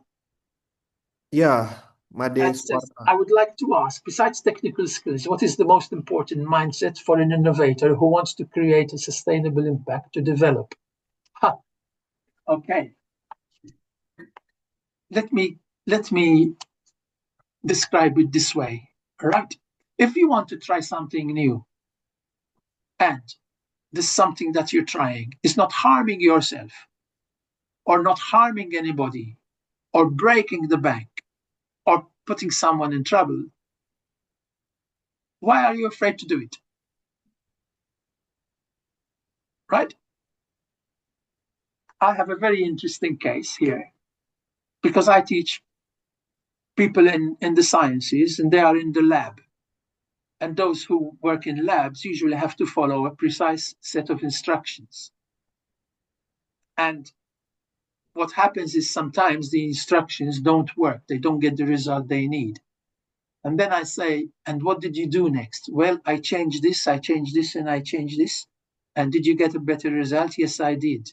That is innovation. Right? Mm-hmm. Did you hurt anybody in the process? No. No. But that is how we discover new things. And that's only one side of innovation. There is another side of how to create innovation. Mm. So, Suarta, I hope I have answered that question for you. Yeah, Dr. Antoine, actually, at the top before Tifa, there is a question. You can scroll up from Muhammad Aryuda Silva. Oh, yes. Yeah. All right, yes. It says that commercialization is the most challenging and least understood element of managing innovation. Explain why commercialization often fails, even when the earlier stages of innovation, idea generation, strategy, and project management are successful. Right? It can fail for a number of reasons. Even if you do your homework very well and trends change contrary to what you have been doing, okay?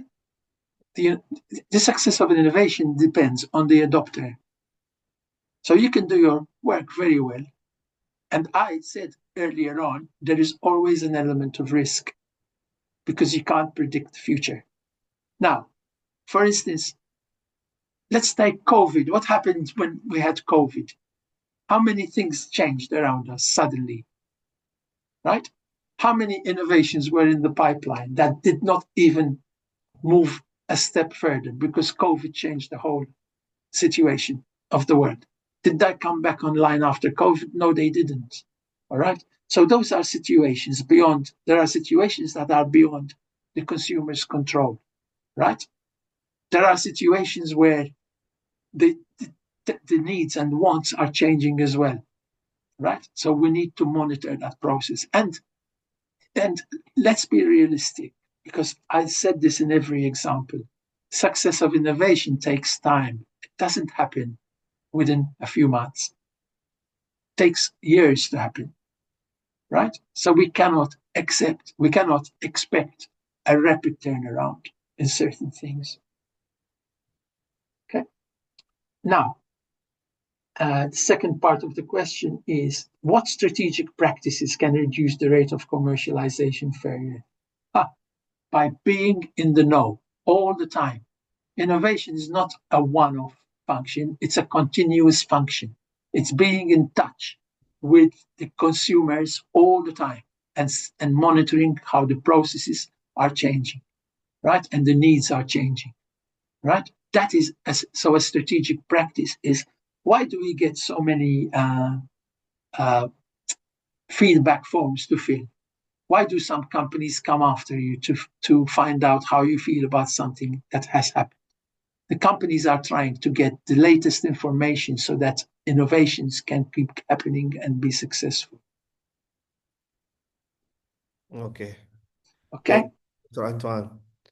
So the next question was about the fear of the innovation, right? Which I think. Yeah, you already answered there. I already answered that, right? Now move to Karisma Dewi. Karisma Dewi, yes. Let me just say, Karisma, I would like to ask, in your opinion, what are the main factors that usually cause conceptually sound innovations to fail when they reach the market? And how can we anticipate this from the start? All right, I'm going to start with the last piece. You cannot anticipate sudden changes in the market, but you can anticipate changes in the market if you're monitoring the market continuously.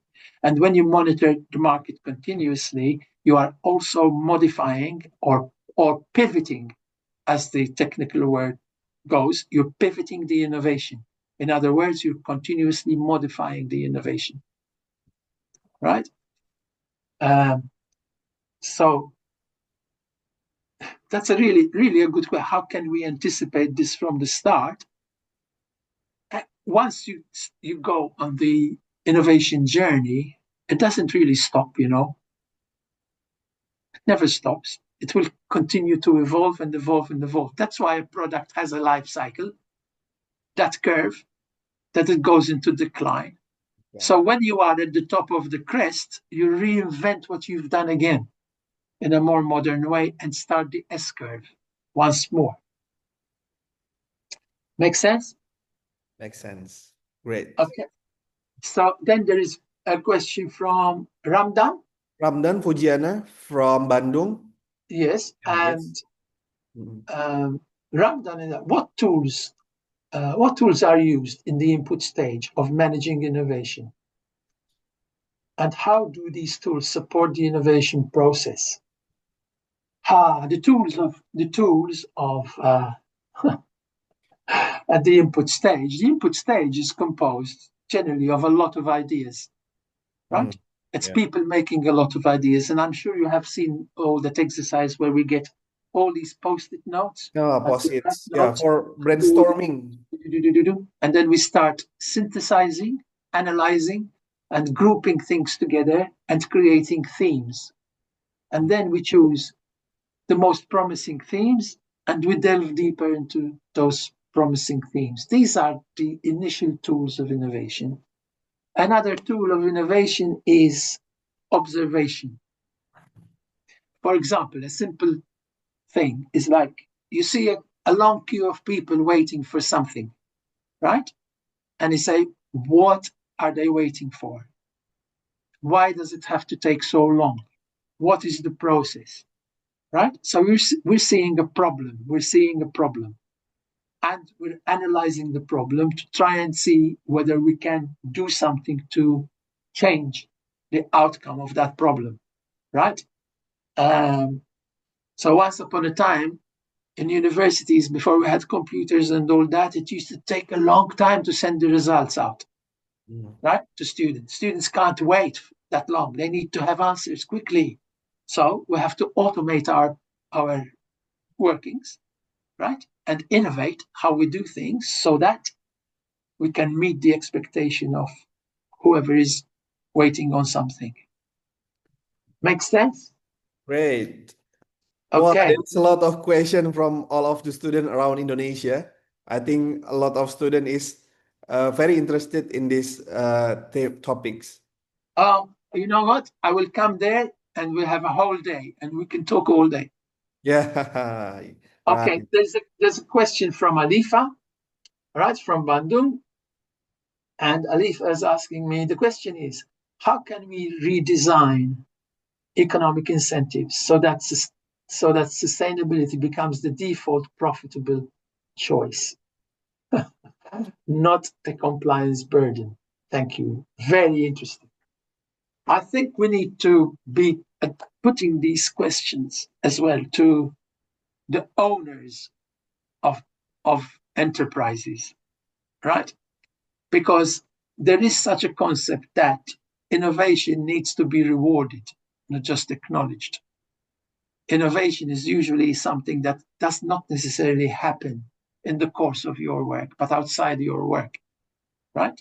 When you have other things that are stimulating your mind, and then you go, aha, I've thought of something, but something is in your subconscious, and something outside makes you aware, and they come together, and you go, aha, right? So how can we redesign economic incentives? Is a practical example is that in an organization that really wants to innovate, it may, first of all, not necessarily recruit people to innovate, but invite people who want to be part of the innovation process, right? Explain what needs to be the problem that needs to be solved.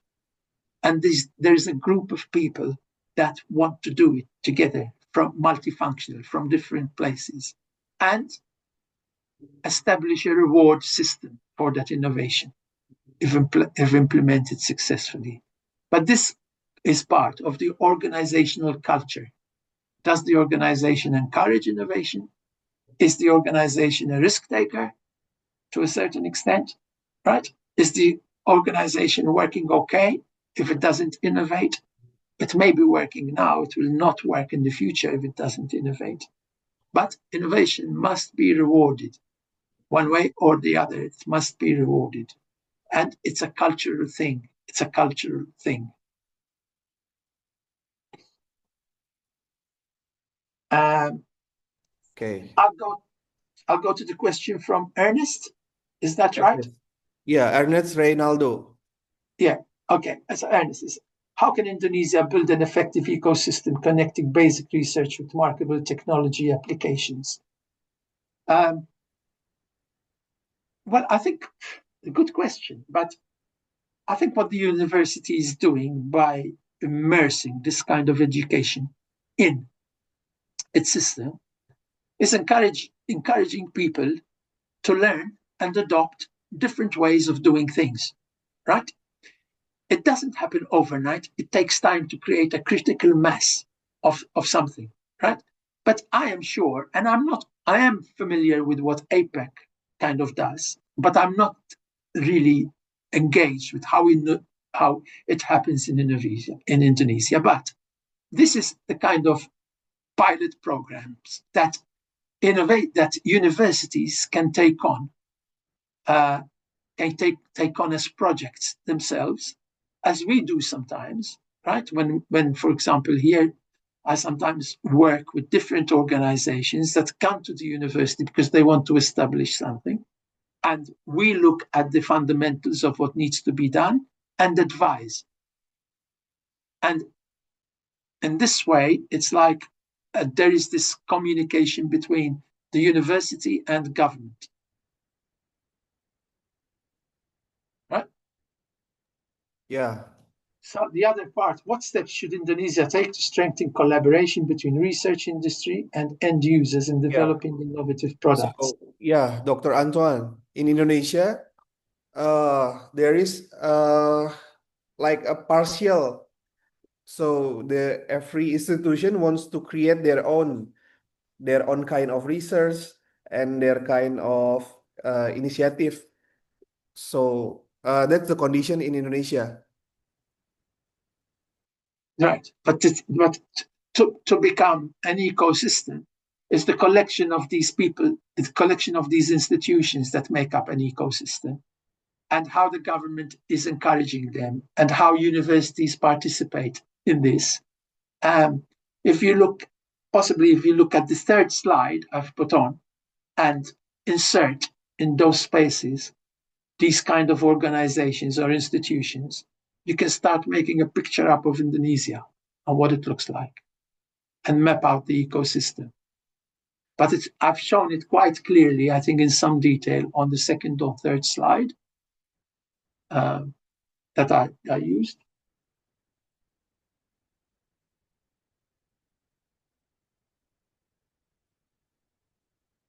Yes, that's correct. Right? So it's creating the clusters together. So can we move to Nadila? We move to Nadila? Nadila. Yeah. right? I'm very excited to discuss entrepreneurship and innovation with you today. Excellent. In your experience, which strategies are most effective in bridging the chasm between early adopters and early majority? Most strategies.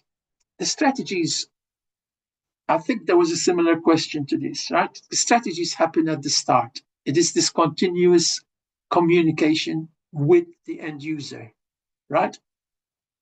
It's this continuous communication with the end user. People need to, I've addressed the behaviors, right? Like all those models that I've shown about the theory of reasoned action and the diffusion theories represent how to overcome that space of the chasm, right? What do we need to do? We need to reach the end user. The innovation is about the person who uses it in the end. It's not about the company. The company does something for the end user, right? So it's those elements that the companies have to take into consideration to make sure that they maximize, I repeat this, the opportunity of a new product or a new process to diffuse very rapidly. When the government does a system of some sort, which is very effective, you can see that the population takes to it very rapidly, okay, and follows it. But when it is not, you will see that it does not take off and there are still problems, okay? So to bridge that chasm, for want of a better word, is continuously understanding the end user and what they need, not what you think they need, what they think they need. It's not what you think for them. They need to think it's good for them.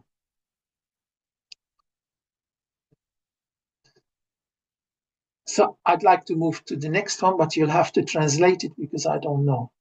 Oh, it's not question. It's for present link for absency for present to the participant. We move to Ratna Talum Banua. You can scroll down to Ratna. Yeah. Yes. Okay. Let me do it right now.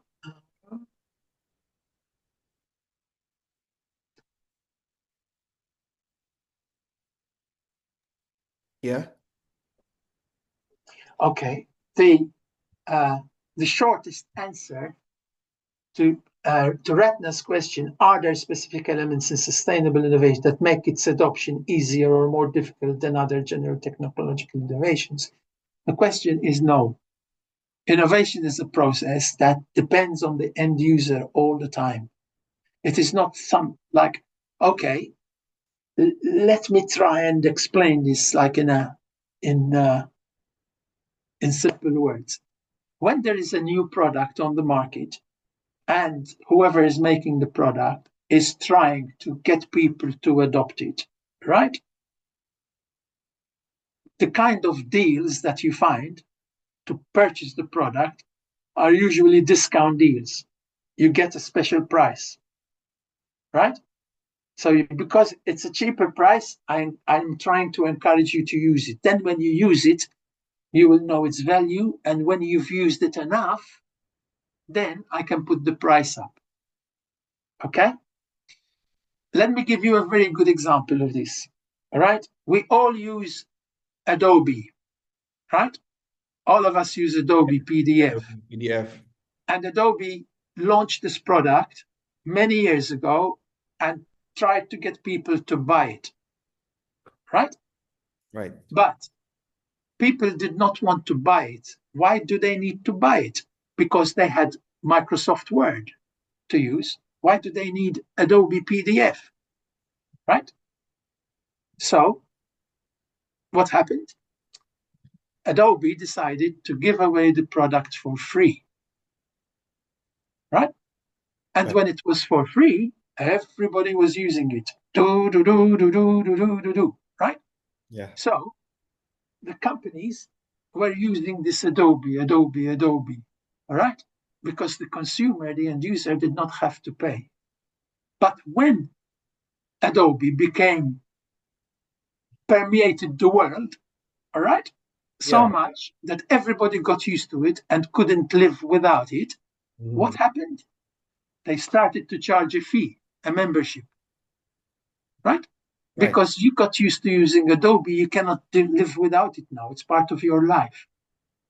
So they didn't make money like out of Adobe itself, but they made money out of the editor. They created the editor so that you can alter your Adobe, right? But you had to buy that. So this is a very good example of how long innovation can take. All right. Now, Adobe has been around for many, many years. This business of Adobe membership only started about 5 years ago. Right? When did it start? It started when all the world was using it. They can't do without it now. And it will happen to us, to any free service that we have, and you wonder why we don't pay. Well, you will start paying sooner or later. Don't kid yourself. But we want the world to use it first and can't live without it. Then we will charge you. Great. I hope I have answered Ratna's question. Okay, good. Next, move to Mita. Mita? Maybe? Yeah, Mita. Which digital business sector has the greatest growth potential in the next 5 years? Wow. I don't know. You can see the future. Yeah, no, but there are strong trends that I've actually, funnily enough, I was only looking at yesterday, mega trends. All right. Yeah, that's right. And I mean, one of the biggest things is advanced AI and semiconductors. All right. Yeah. The next one is energy and decarbonization transitions. The third one is hyperconnectivity and edge ecosystems like digital twins, 5G, and all that sort of thing.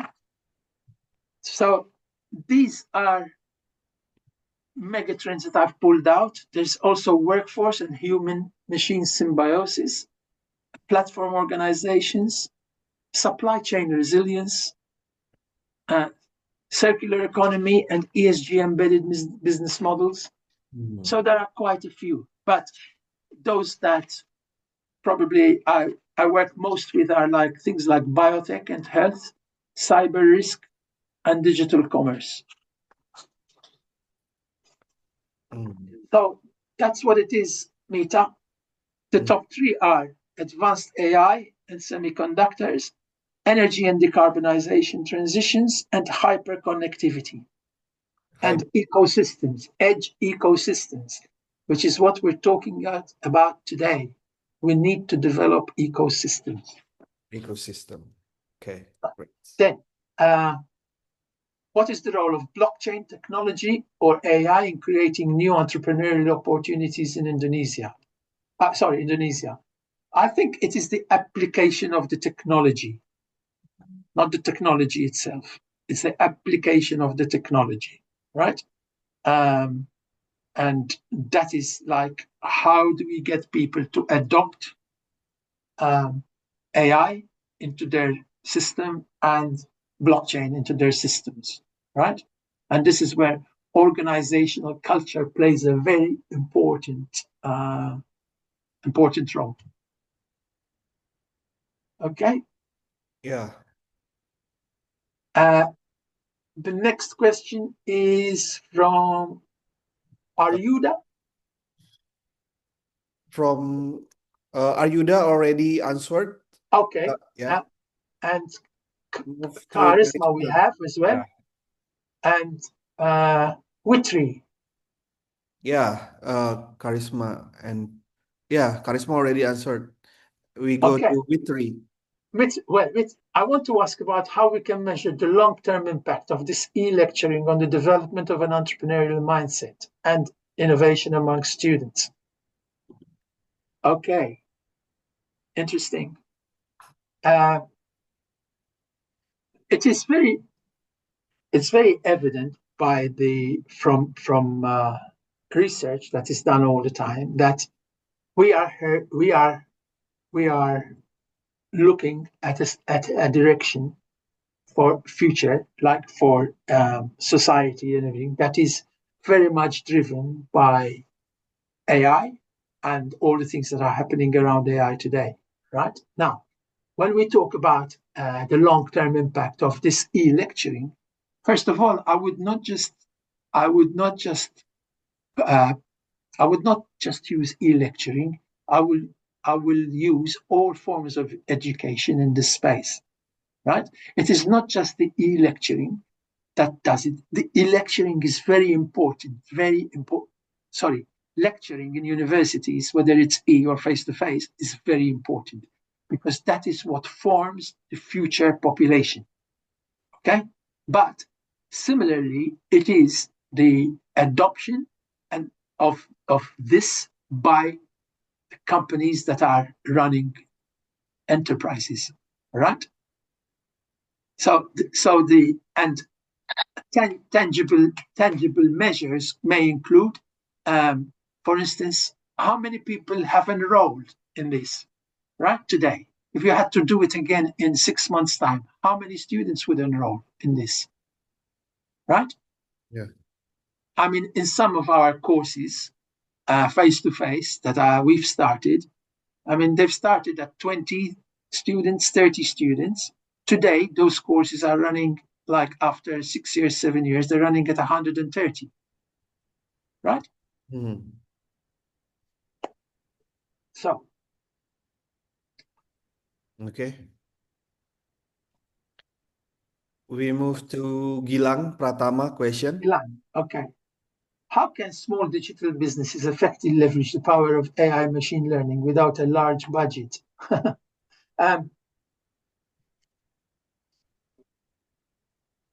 Look, every business has its character, okay? Has its characteristics. You cannot generalize an answer like that. But I use AI, for example, to formulate a problem, right? I don't ask AI to give me a solution. I ask AI for information to formulate the problem. So I get clarity of a problem, right? And depending on the complexity of the problem will determine how much budget you need to solve the problem, right? But AI at this stage can be available at no cost, and you can still do a lot of things with AI if you learn how to use it. But it does require instruction, it does require specific instruction, it does require an art to frame questions. And yes, it does require proper training to use AI. So I like in AI I use this. It's like you know how to drive a car, right? And you can drive any car on the road. But if I put you in a Formula One car on a racetrack, you won't make it. It's a different kind of car. And that is what AI has the capability of. It's like this massive brain that can process information a lot faster than you ever can. Okay. Right? Right. Move to Virotun Nisa. Nisa,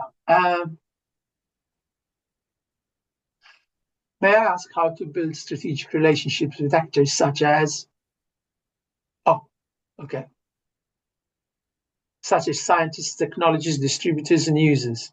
What are the best challenges entrepreneurs generally face when building techno-economic networks? Or how to build strategic relationships is a strategic relationship is something that's going to benefit both sides, you and whoever you are looking for in a partnership, a relationship, right? So, for instance, it is the medium of exchange is the problem you need to work, the problem you're working on, and this is what creates a strategic relationship. And the strategic relationship has to have outcomes for both sides, right? So, if I were if I want to start a strategic relationship with a particular company and I know I can do something for that company, I will approach that company and suggest what I can do for them, right? They will ask me questions. And if it's not exactly what they're looking for, I will ask, can I go back and think how this can be solved and I'll come and see you again? All right. And usually the answer is no. This is how relationships start. Okay. Relationships also start from networks. Attending events where you can develop contacts that share the same interests as you have. Okay. Indeed, in fact, I think it's rightly to say of innovation as well, is that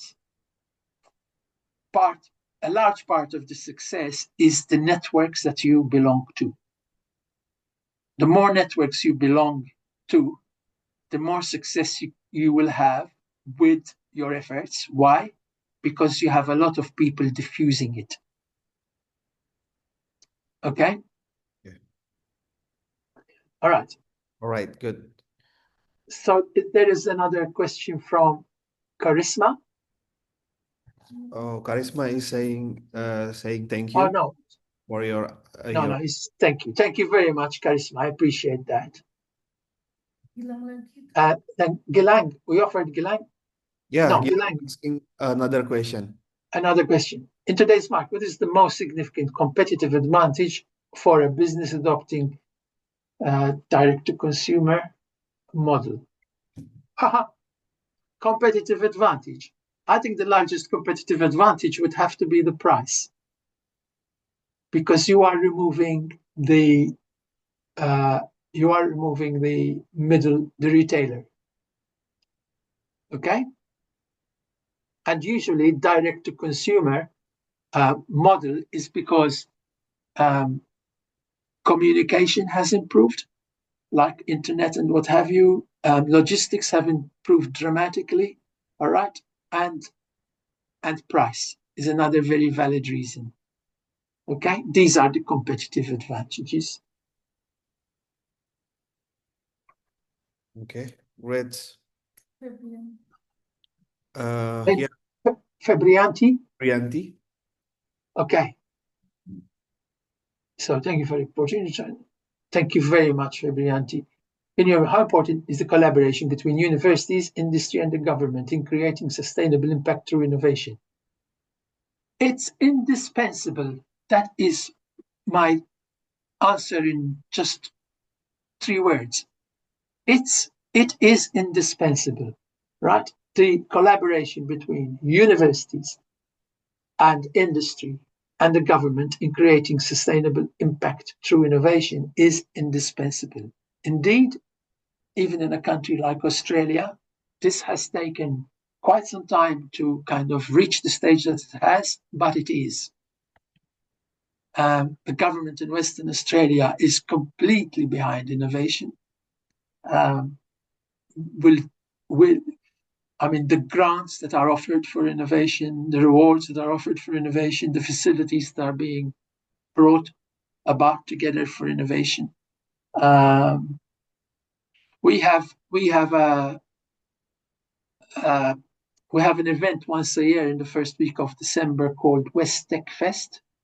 West Tech Fest, which brings together everybody, and the government supports it financially and otherwise. Yes, this is where the ecosystem has a role to perform. The stronger the ecosystem in place, the more sustainable impact we create through innovation. Then we have Robia, yeah, from Kalimantan. Right? Today in Singapore, 3,000 restaurants closed en masse. What sustainable innovation measures do you think could be taken if the cause is the government imposing excessively high taxes, for example? It's a very difficult question to answer, because I don't know why I don't have an understanding of why the government imposed excessively high taxes. I don't know, but I can only, in my mind, probably extrapolate that. Extrapolate some causes of this. I really cannot answer that question, I'm afraid, because that is a little bit delicate. Yeah. Okay. So I'd like, sorry, Rabia, I really don't know enough to answer this, and I need to know more to be able to have an opinion. Then I go to Melody.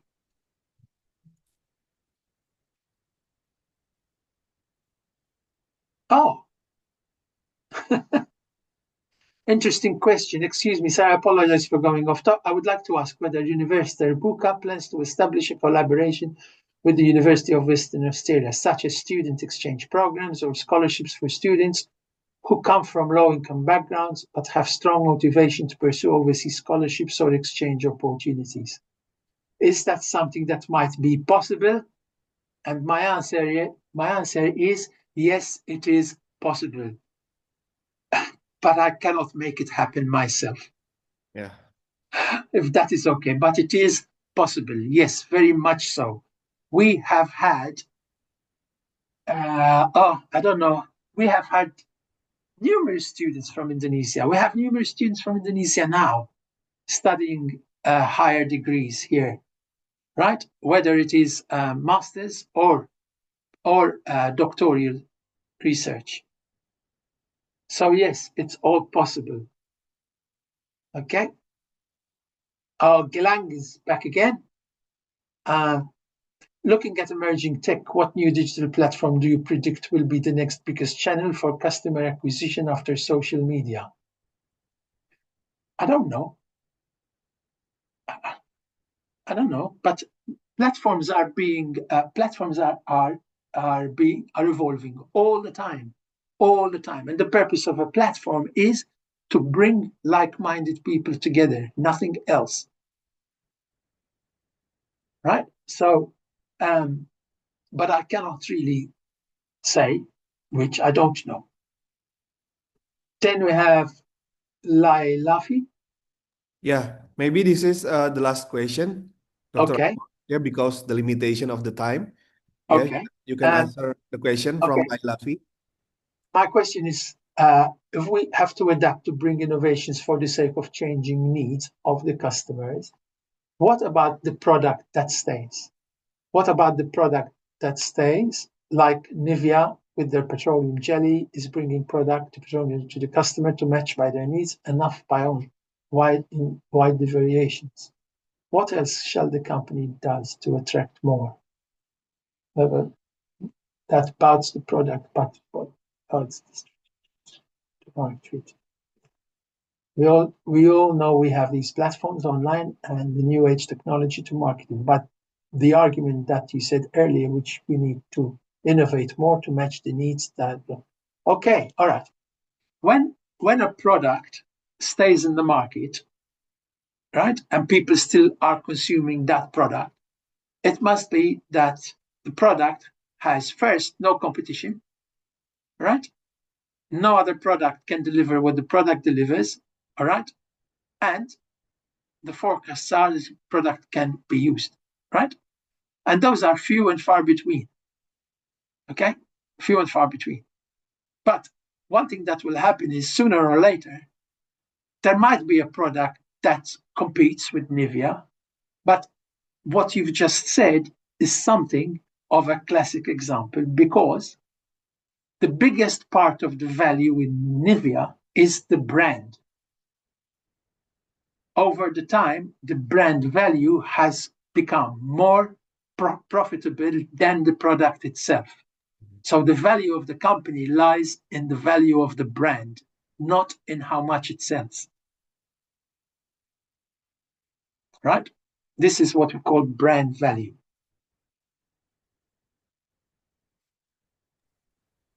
Okay. Thank you, Dr. Antoine. I mean, just thinking about that as well, I don't know specifically enough about the company to say or know that it probably has a variety of products, not just one product. And what we're talking here about is the value of the brand on any product that it makes. So if Nivea decides to put a new product, which is also branded from Nivea, it has market lead. It has strengthened the market through its brand. Okay, that's a different equation to just plain innovation.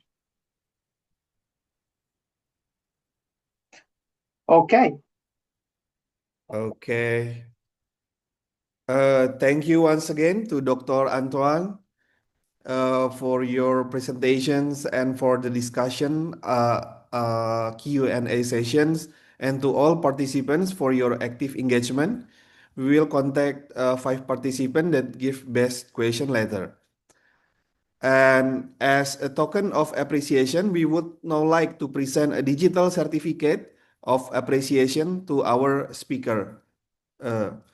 So wait a moment.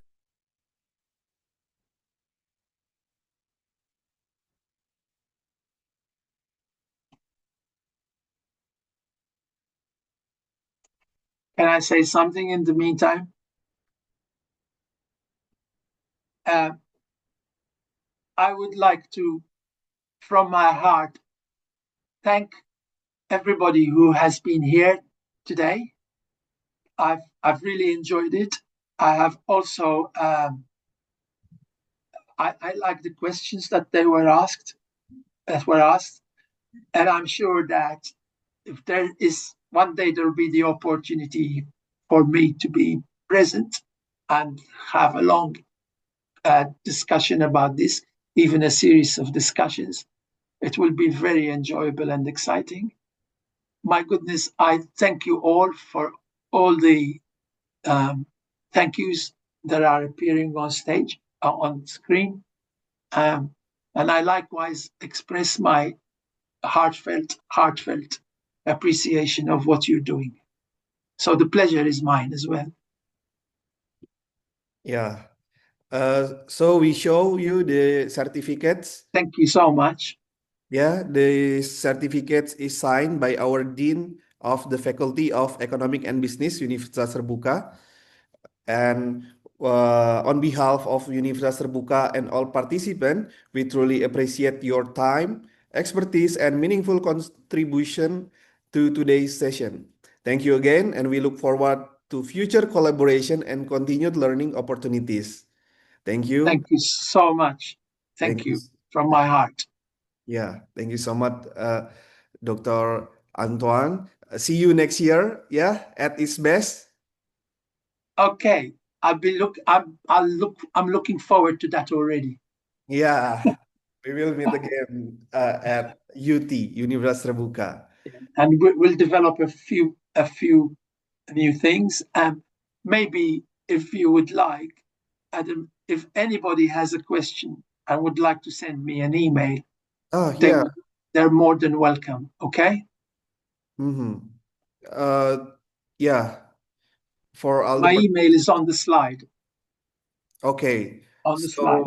Yeah. So I send your slide to the chat box, right? Yeah. Yeah. For all of participants, I have sent the slide from Dr. Antoine, and you can contact Dr. Antoine Musu from your email. So at today, we are very happy that you can share your insight to all of us. And the participant is from all around Indonesia, Dr. Antoine, from Sumatra Island, Borneo Island, Java Island, Bali, and Sulawesi. So UT, yeah, and the enthusiasm is very good. The student keep asking and everything. And for the closing, before we close, please don't forget to fill out the attendance and feedback form for the student. This is required to receive your free e-certificate. On behalf of Universitas Terbuka, thank you for being part of this international learning journey. We hope today's sessions inspires future collaboration, innovation, and sustainable entrepreneurship. Assalamualaikum warahmatullahi wabarakatuh. Thank you and see you at the next event. Have a great day, everyone. Salam UTPreneurs. Bye-bye. Bye-bye. Bye. Thank you. Thank you. Thank you all. Thank you. Thank you. Thank you. Bye-bye. Thank you.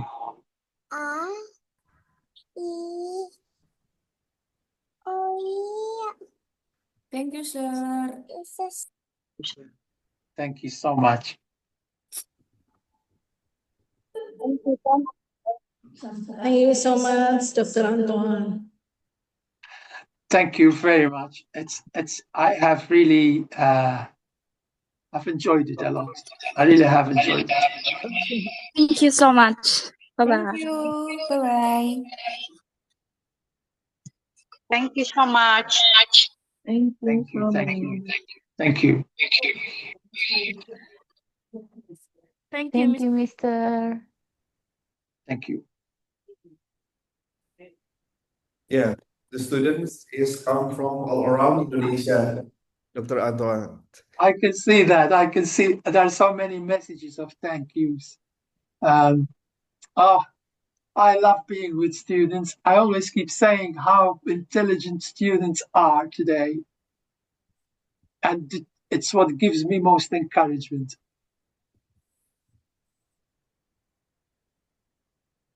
Gives me a Thank lot. you, Mr. Anton. Thank Next you time. very much. Thank Thank you.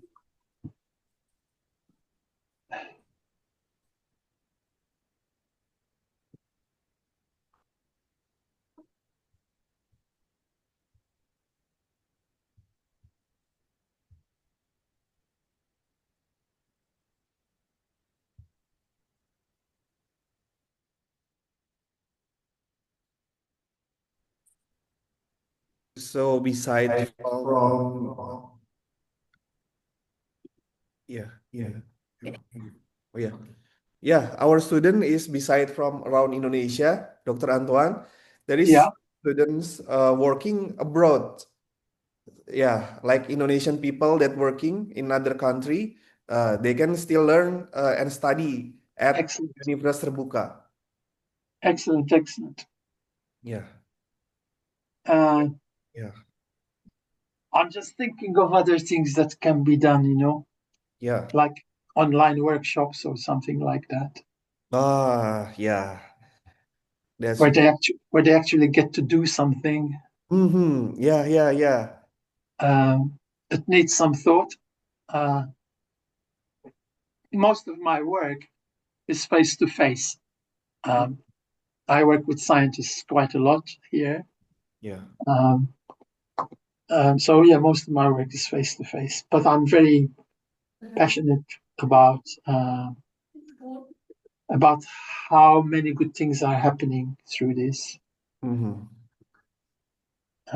Yes, I am. Yeah. That's a great ideas. We can create online workshop for student and they can do the tasks. Yeah, I hope that it satisfied all your needs. Okay, today.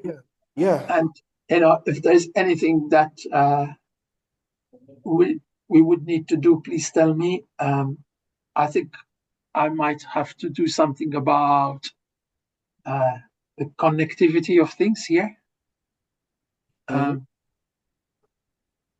Because I don't know why I had problems. Oh, you have a problem of Yeah, I had some problems in the beginning. Oh yeah. But you can figure it out. Yeah, I think I've sorted it innovators. out. I'm not sure. You must you must can be. Yeah. Okay. Does Dr. Maya want to have a chat or something?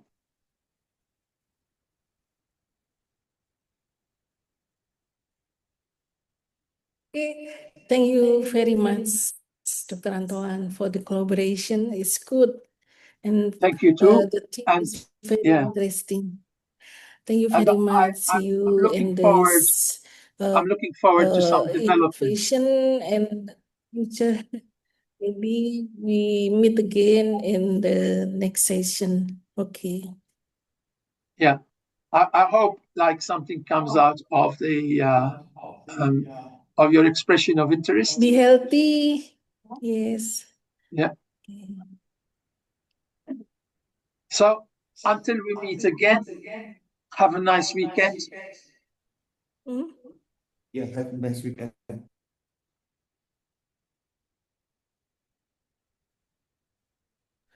Yeah, have a nice weekend too, Dr. Antoine. Okay. Yo. Nice weekend too. Yes. Okay. I'm leaving the screen now. Yeah. Okay. Bye-bye. Bye. Bye bye. See you. Thank you, Dr. Antoine. Thank you very much.